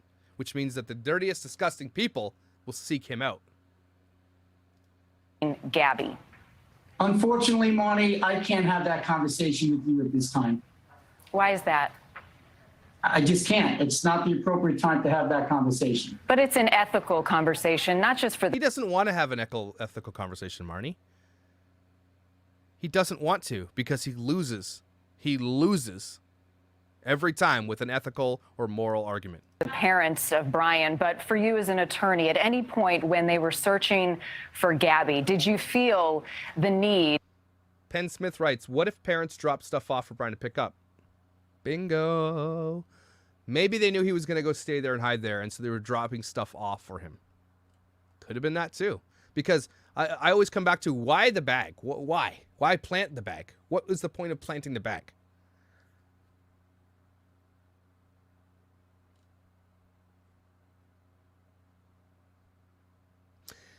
Here's the thing. So in normal circumstances, parents would not lawyer up the situation unless their child confessed to something they would help look for. But every time in a case, not every time, but most real crime cases, hashtag real crime, subscribe. Most real crime cases, when somebody's like acting like, oh, we got to find her. We're going to go help find. Those people end up looking way more guilty. In the end, honestly, and this is why lawyers will tell you this, don't say or do anything. Yeah, court of public opinion sucks. But the law is what matters here, and they will not be held accountable because it's the law. Court of public, they might never have freedom ever, but that's what's going on. Compelled to help. I can tell you that at this moment in time, Chris and Roberta Laundrie just learned that their son's remains were identified. He is now no longer with them. At some point in time in the future, there may be more information as what I felt, what the Laundries felt, what we, quote, ethically, thought about the case. Now is not the time to do that. You've asked me the question 2 or 3 times, and I'm going to respectfully tell you again, it's not the time to discuss that.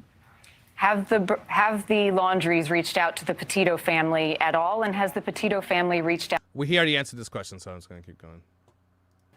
Do you think that they really have thoughts on anything other than that their son is no longer with them?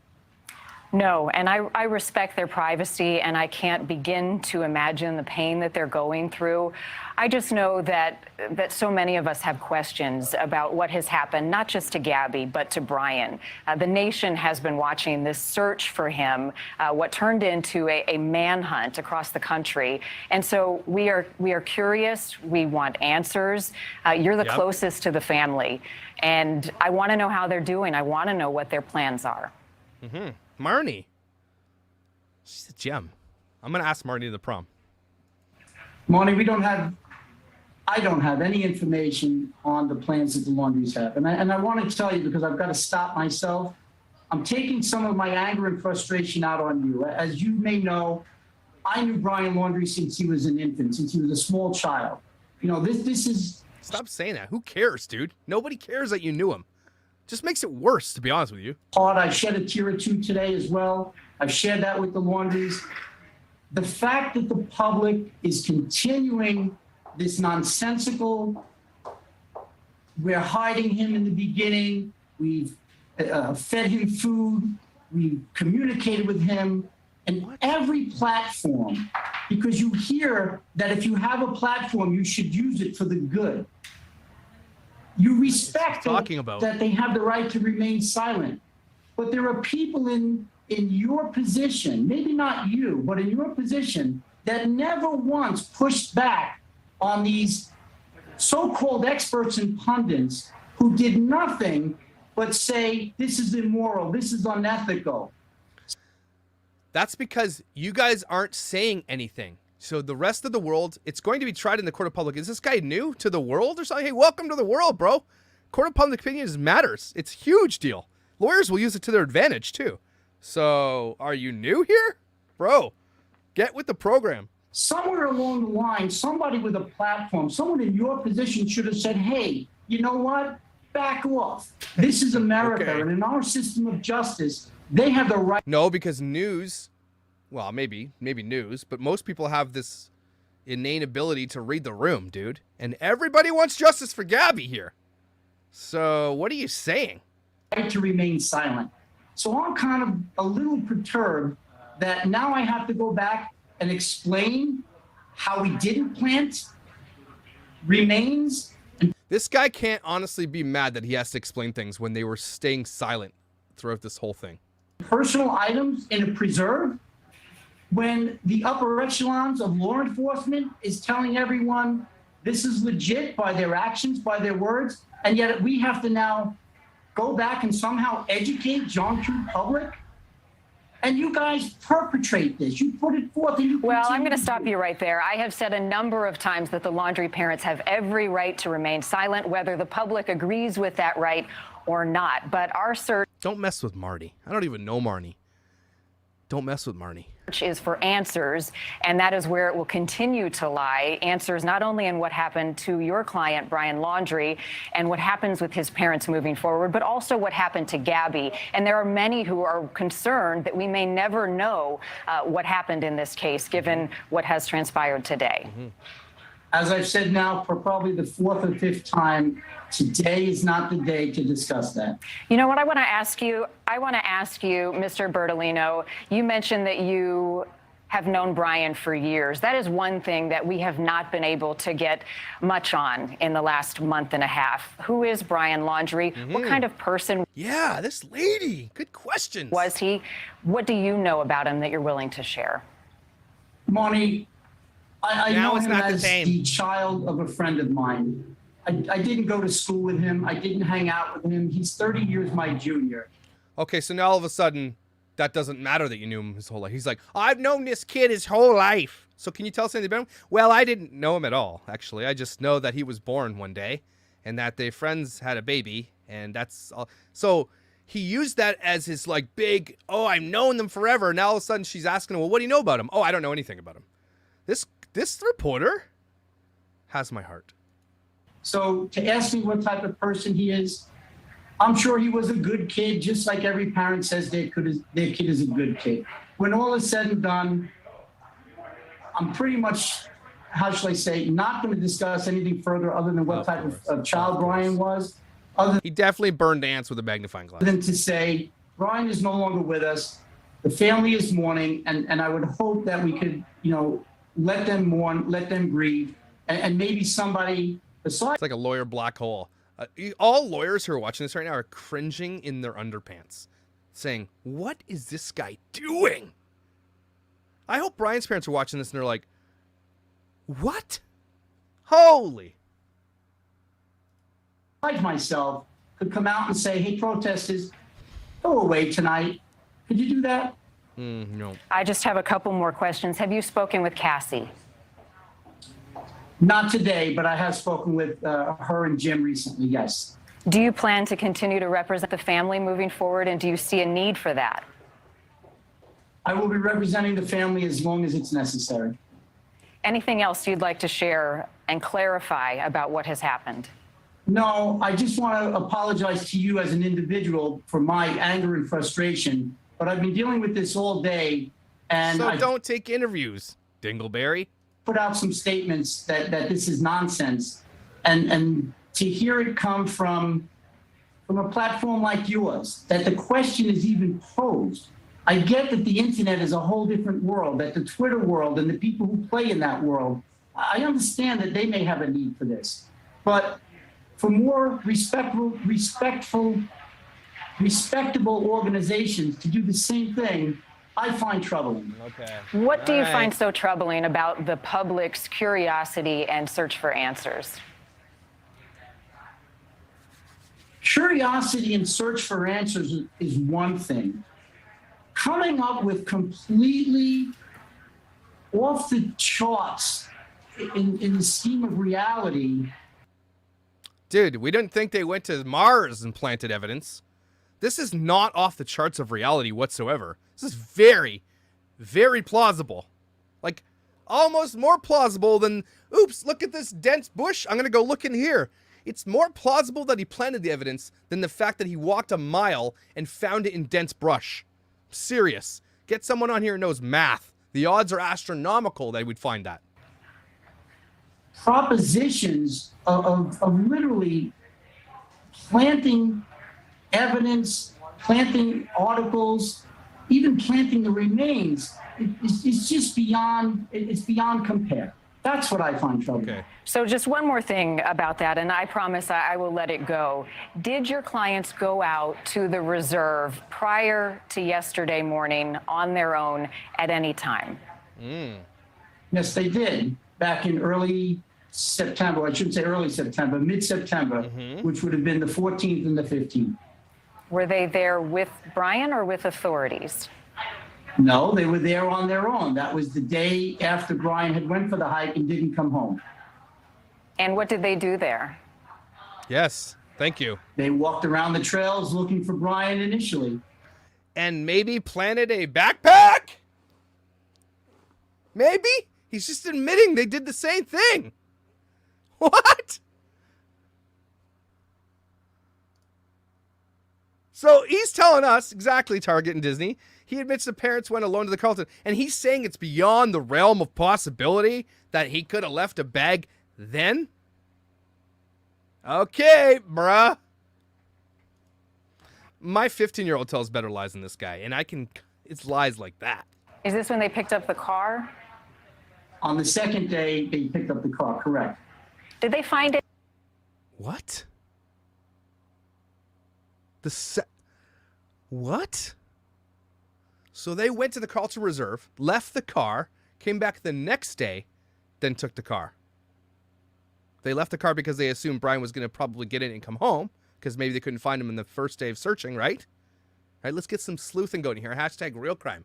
The second day, did they find what we think they found, and then they took the car back?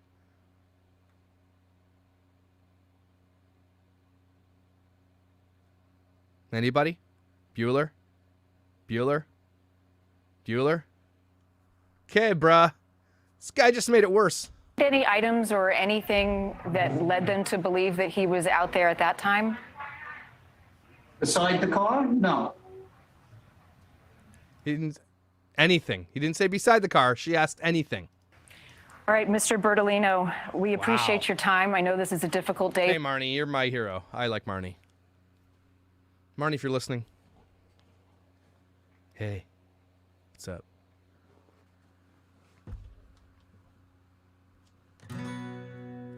Marnie is a good reporter, asking all the good questions. Yeah. There. That one's for Marnie. I wrote her a song. Okay. Well, that was a big giant effort. Thanks for making me watch that. Actually, I'm so very happy we watched that. That was a lot of like, holy smokes. We're just learning things. He's just letting it go. I'm wondering if he's doing that on purpose. I think he's just dumber than he looks. I don't know, man. But just admitting that they went out there for 2 days? Jeez. Yeah, if they went out there for 2 days looking for him, and he's only a mile into the trail, that's why I'm thinking they likely found him the second day, right? The 14th. And they found him, and then they just took the car home. But why not call the police at that point? He's dead, right? So it's over. Just call the police, say, we found our son. That doesn't make sense to me. Why not just say, he's dead, we found him dead? Why wait? What's the point of waiting? So that's got me kind of like, I'm trying to figure that out. I think this is the lawyer's office, and I think it's probably having maybe someone's having a birthday party with some cake, some Costco cake in the background. You know, those slab cakes with the gross stuff in the middle? Yeah. Unbelievable. So, I mean, this, I guess every probably YouTuber's covering this case is just tearing that to shreds just like that, right? She shouldn't have acknowledged his apology. He shouldn't have treated her like that.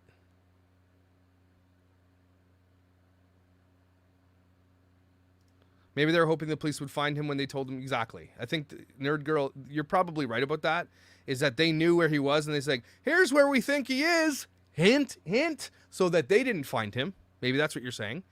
This is where we think he is. Go there. Then they probably tried to go there, or didn't, or waited.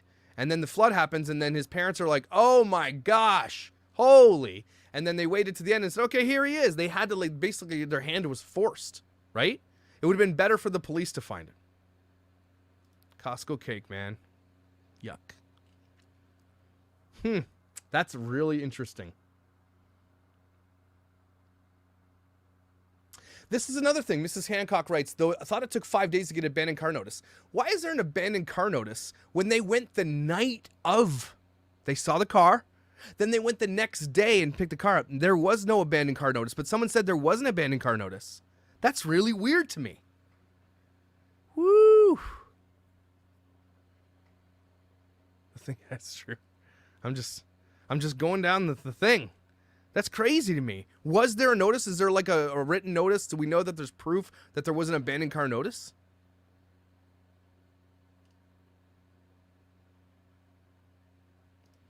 If anybody knows Marnie, you let her know I said, hey. But not creepy like I did that. Do it like I was not creepy.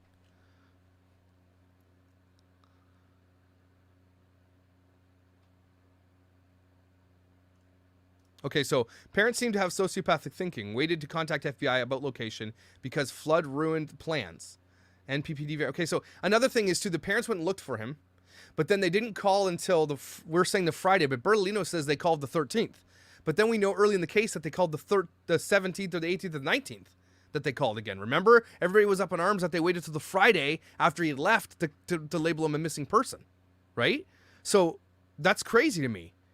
And so the police, if they called the police the 13th or the 14th, why wouldn't the police go on the 14th? The police have from the 14th to the 19th before that place floods to go look for him. Why wouldn't they be able to find him then?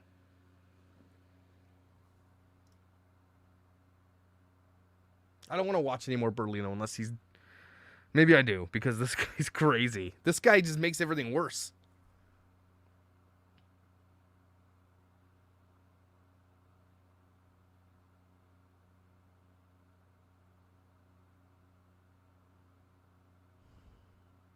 The timeline is changing every time this guy opens his mouth, and it's just I don't know if he's lying or if he's too confused, and maybe he should come out and say I was confused, but he's making it worse.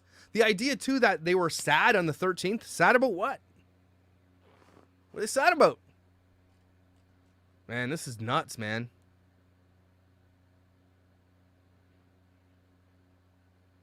I ain't watching anymore. Sorry, we'll do another day. Right? Did they have the dogs on that when they were doing the searches initially? It sounds like they should have took the dogs out. Why? I want to know if law enforcement went to look at that location where his parents said to look, where the parents were obviously looking as well. Why didn't law enforcement go out there right away? This guy was literally wanted at that point. Wasn't he a person of interest at that point? Oh, great. I don't want to know. Okay, so there is an abandoned car notice. Okay, that seems crazy that there was only... Does it really get abandoned car notice after one day?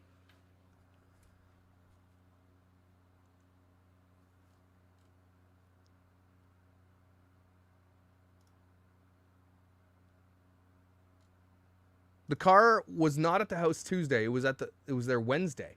Right, we know that. That makes sense because the 13th they said that they went to look for him. They left the car. They went back the next day to look for him at that location again, and then they took the car. Why did they take the car? Why didn't they just leave the car? Is it because they took the car because it had a notice on it? Why don't you just pull the notice off of it and move the car a little bit so that it can be there for him? Why not move the car a little bit so he can still see it when he comes back out, if that was the case, if that was the reason for leaving it the first time? Right? So why not just leave the car? They took the car because they know he didn't need it anymore. Allegedly.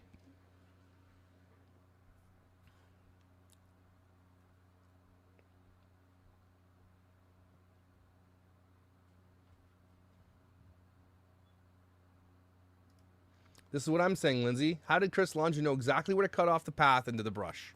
It's just unbelievable. It's unfathomable. Inconceivable.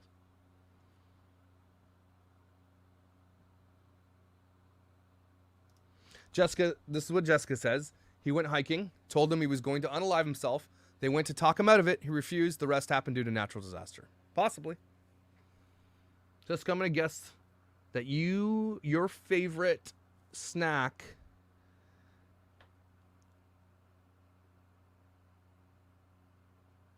No, I'm going to guess your favorite ice cream. Chocolate chip cookie dough. Tell me we got it right. Oh, yeah, this is another one. Brittany Groover. Thanks for reminding me of that. Thank you. Very thank you for that. Brian says this. Where is it? Let's see this. Let's see.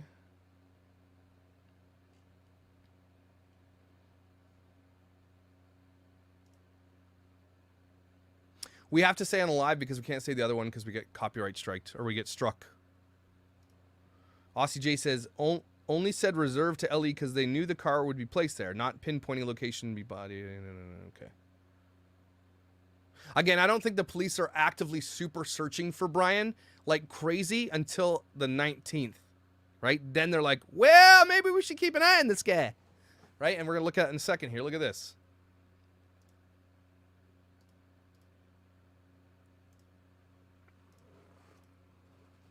Brian says, one of the things I held off in reporting, but now will because Brian Laundrie was confirmed dead. Police installed hidden cameras around the house, including this camera in a neighbor's yard behind the house. This particular camera was installed after Brian went missing. So they got some shit, is what we're saying. So Brian Enton knew that because he was staying at that property as well, and likely the homeowners gave him that information.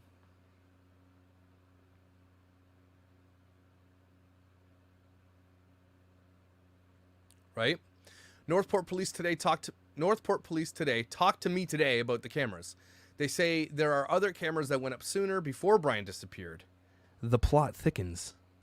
More on all this in my interview at Northport Police coming up at 9 p.m. on News Nation tonight. So he already did that interview. Is it worth looking at? I don't know. We'll see.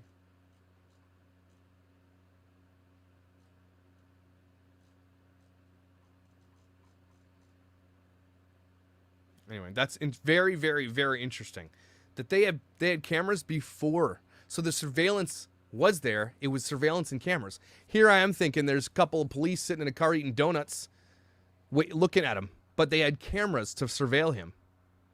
So are we going to see that? Do they know something we don't know? Obviously, Brian was waiting to report on that because the cops told him not to because they didn't want Brian's parents getting wind of that. Now that he just released that tweet a couple hours ago, I think we're going to see something pretty big, right?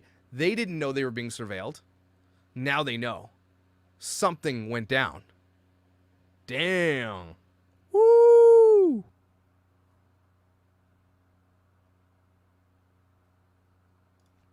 So the cops had cameras before he disappeared, but the chief still didn't know he was gone.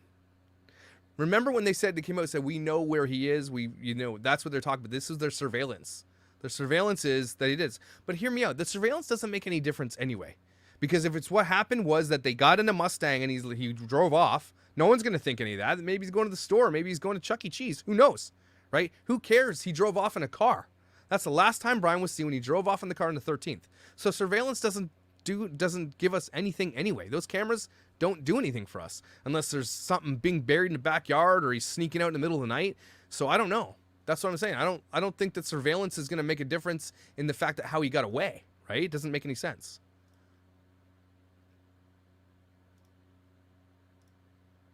Okay. So people are asking for me to show them the footage again of him going into the woods. Here you go. You can't really see it because it's such a small video, but it is what it is.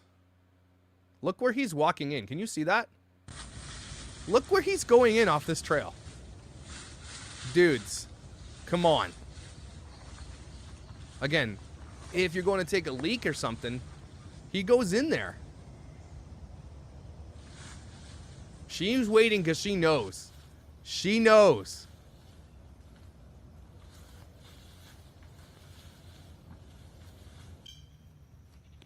Then they found it. Oh, look what we found. Surprise! A piñata. Okay? No. Unbelievable. That's just like, oh, we found it. And then they're like, oh, this is a coincidence. I just can't. Nobody believes that this is coincidence. And Bertolino's in there huffing and puffing about, how do you think this is? Because now, and then you admitted that they went there 2 days after he left. So, yeah.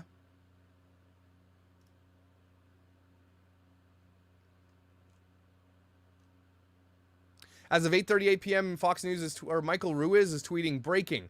Laundrie attorney SB says FBI has everything they need to crack Gabby Petito's murder case. Really? Really? Okay. So if that means that, okay, imagine this for a second. Hear me out. If what was in the bag or the whatever, they found a journal that said, we fought and it was accidental, blah, blah, blah. They could have wrote anything on a piece of paper. And because he's not here to defend himself or she's not here to defend herself, they just have to take that at face value. Maybe they planted some evidence or some kind of document that says, no, no, no, it was accidental, blah, blah, blah. And then it's like, see, no, you know, you guys are all judging us this whole time. Maybe that's what's going on.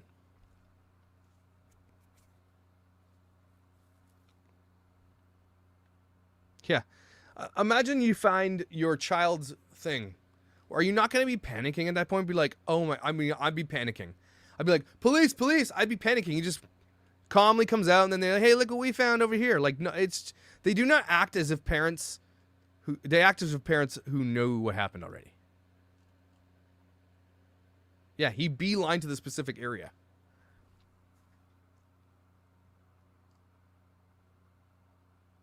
No, no, no. It's paper and water is absolutely readable. We've gone through that yesterday. We know that.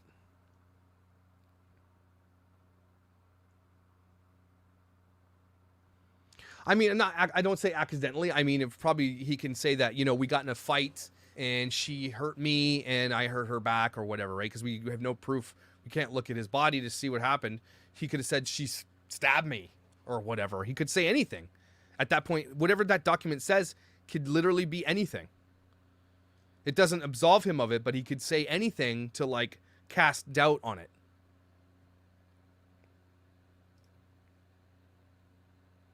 The reason Chris made a beeline to the body in the bushes was that they found him when he first did it and was intact. They left the body for the gators. I don't think that I think they left the body because they assumed the police would be there, like, the next day. Right? They took the car back and everything and said, hey, this is where we think he is. Because they thought he would go there. They thought he would go, the police would go there and find it. That's what and then everything went downhill. So, Luna, I think what happens when it comes to this type of stuff, the guy was saying that they can find, like, through imprints on the paper. If the book is closed, it might be submerged, but right, it still kind of seals itself. So there's, again, I think that they're going to find something. Absolutely. This is what I thought, June, that he might have left a note in the Mustang and they took it.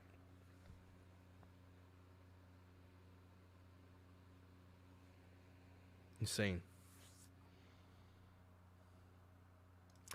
I think the van, the Red, White, and Bethune posted, I want to say on the 17th of September. Am I right about that? And then she was found 2 days later, or they posted the 18th. It was very, very soon after they posted that video. So he's in the woods on the 13th, knowing what he did, and he knows the case is going viral, right, at that point, because he's got people coming to their house.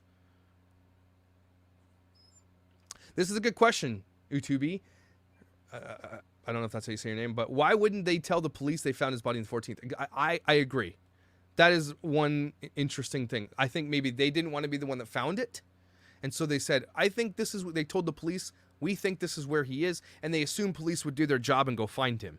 They wanted the police to be the ones that found him. That's the only thing I could think of.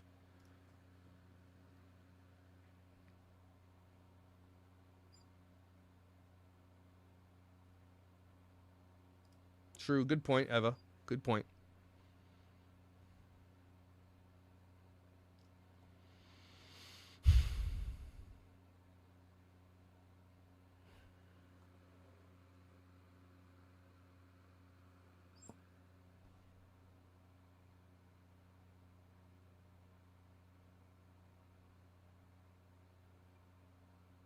Right, I'm not saying, okay, when I say accidentally, I don't mean accidentally. I mean, he could cast doubt. Like, he could say it happened in the heat of the moment. We were fighting, is what I'm saying. He could probably say something like, she hurt me, and I responded back, you know, in self-defense or whatever, or it got heated. I mean, he could say things that basically put him in a better light in a writing, in a letter. And I hope I hope that isn't what happens.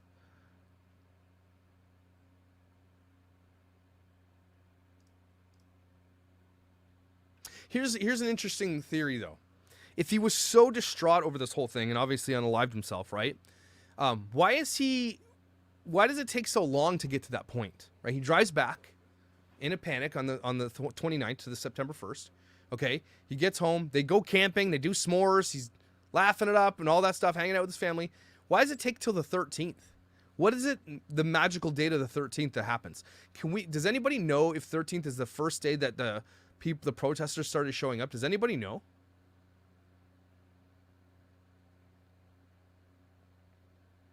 The glare, Will, I actually asked somebody who's in the BDSM industry about this question. I asked her. She is literally a professional who teaches about this stuff. So I trust her when she says this. And she's like, it's not as common as, she said, it's not as common as you think. Like, you really, really, really, really have to, like, it's just not as common as you think. You can't accidentally strangle someone for 5 to 10 minutes. And if that's the case, you can give them resuscitation, they could probably survive. So she was throttled, which is different than in the BDSM culture. As far as I know, kink culture, it's not throttling that you do, it's choking. I feel uncomfortable talking about this stuff because I'm super vanilla, but that's what I heard. Yeah, mine too.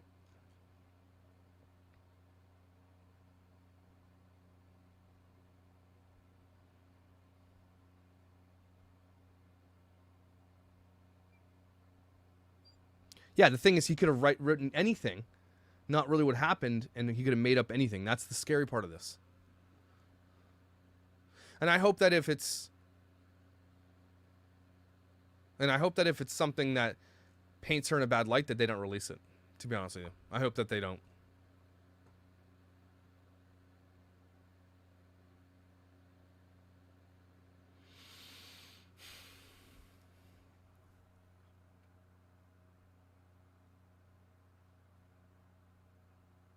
No. How do people keep thinking Brian's alive? They literally confirmed it. The police said it's him.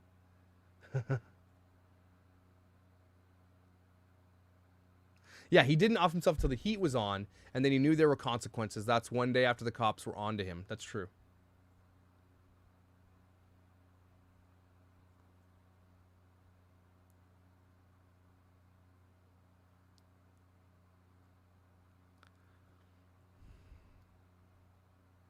Throttling is, I think, when they say that, it's like you're throttling like that. Like you're moving like very aggressively. Oh, this is a lens cleaner. I've got a couple.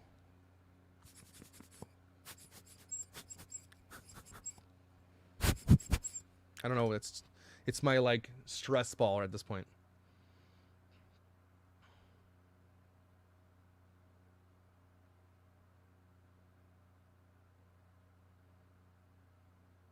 I wonder if this would suck boogers. No, it doesn't suck. It blows. So it's not a sucker. Where's this conversation? Yeah, that's what I think too, actually. And I think after the restaurant incident, she's like, we're done.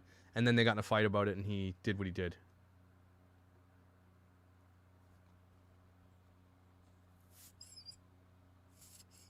Yeah, this is it. I don't think that they planned on Red, White, and Bethune driving by with a GoPro in 4K. Nobody planned for that shit. Everybody, go give Red, White, and Bethune some props, because I don't think this case is solved without them at all. I know they got props for it, and I know their channel grew and they got like 2-3 million hits on one of their videos, but nobody watches their stuff now because it's not that. And so, but go give them props if you remember to.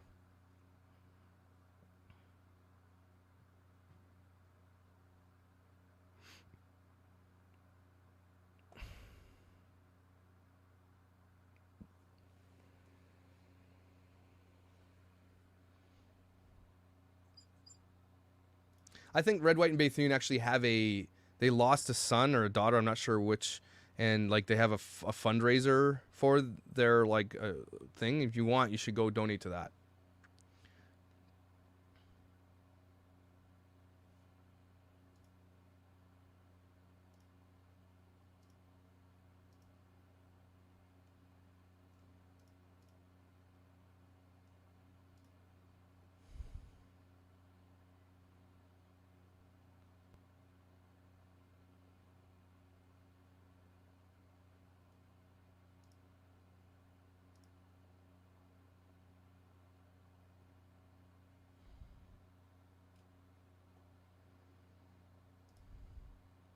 I just fell in love with Banfield, her last question in Berlino, yeah. Banfield?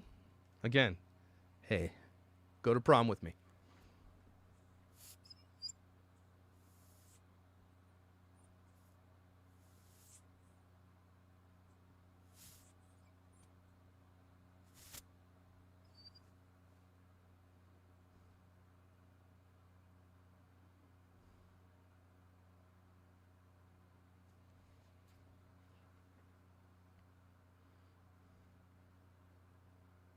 I don't think the plan was, Brianna, to unalive himself. I don't think so. I think after everything was getting a little bit crazy, he had no choice. I think he just was like, the pressure was on at that point, and he just didn't want to deal with it. He knows what he did. He knows he's going to get caught. They didn't expect this to go viral. How can anybody see that ahead, that it's going to go as viral as this did? That we're still talking about it today. They couldn't see it. They could not see it.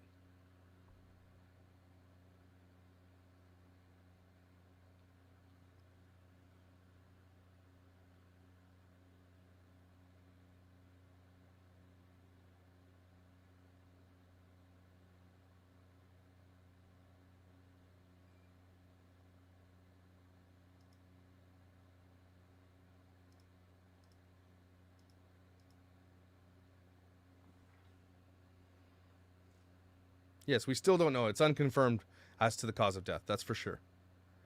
But could you, like, what other plausible things could have been? Like, seriously, though. What do you guys honestly think it was, if it wasn't that? Avery Dawson, the case would not have been solved. Okay, well, can't say that. I think it wouldn't have been solved as fast as it was solved as far as finding Gabby's body.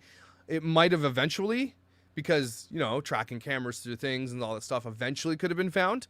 There was another person that did see that van anyway, right? But again, without the virality of this case, again, if this doesn't go viral, I don't think she's ever found.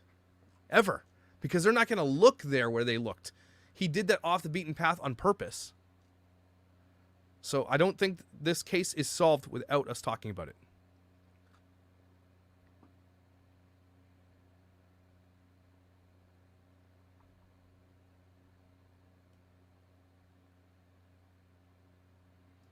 Gators, I mean, is it true that a gator can just come up on you and just, like, that's it? Like, you can't, like, can you not hear them coming? I don't know. I don't even, like, that's scary.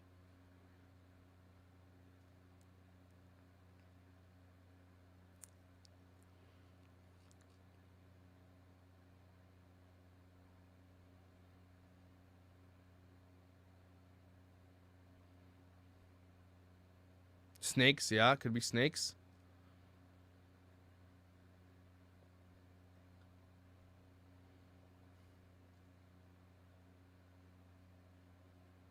I don't know when the police body cam footage released. We know that it was August 12th that it happened. They didn't release it till after, I think. Way, way, way after this whole thing went crazy.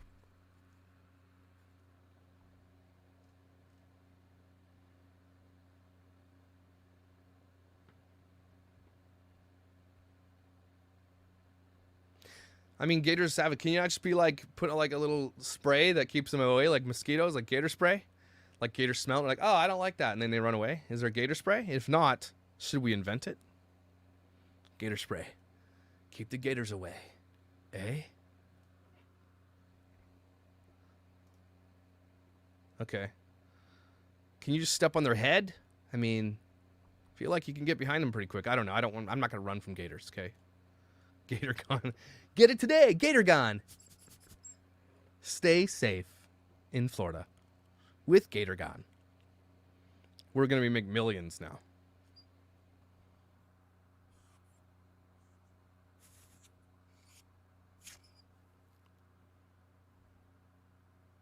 Gators are easy to kill? No. Okay. Don't try it, though. Oh.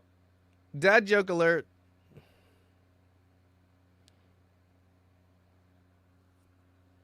Yeah, let's bring back to that for a second. This changes a little thing. Where'd it go? Where'd I saw that? I missed it. Let's go back to this. Why the crazy text from him? Why did he do that? Again, probably trying to distract from where she really was. Probably taking away from the thing, right?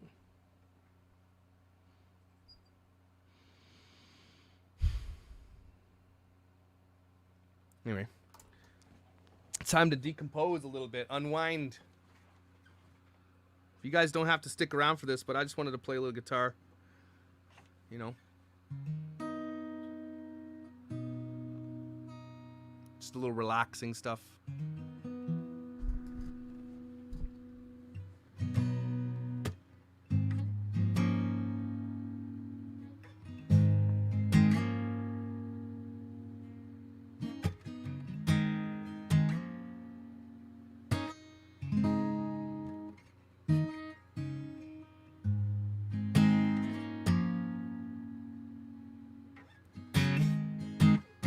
Isabel, I think we went over that. Oh, sorry. Where'd that go? Man, this chat goes so fast. What about the Stan? We kind of, I think we dealt with that. I think grandfather's name actually was Stan. And if she really wanted to tell her mom to stand and help, probably would have just said that, I think.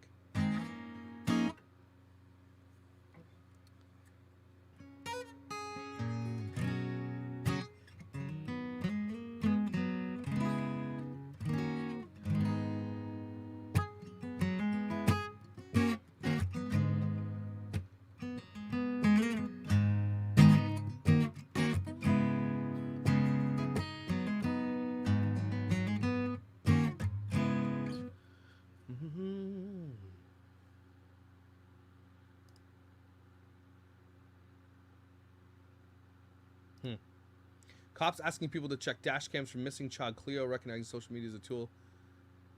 There's so many cases going on, and it's craziness. This is Taylor? Or where'd that go? Taylor.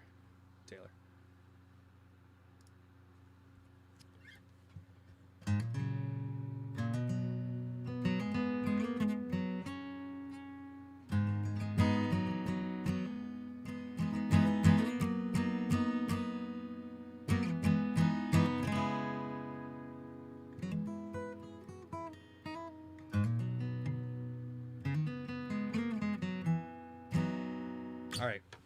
I'm gonna shut this one down because I don't want it to be like I'm gonna just open up another live after this, and I'm gonna do some songs because people want to chill. So I thank you guys for joining me on this one.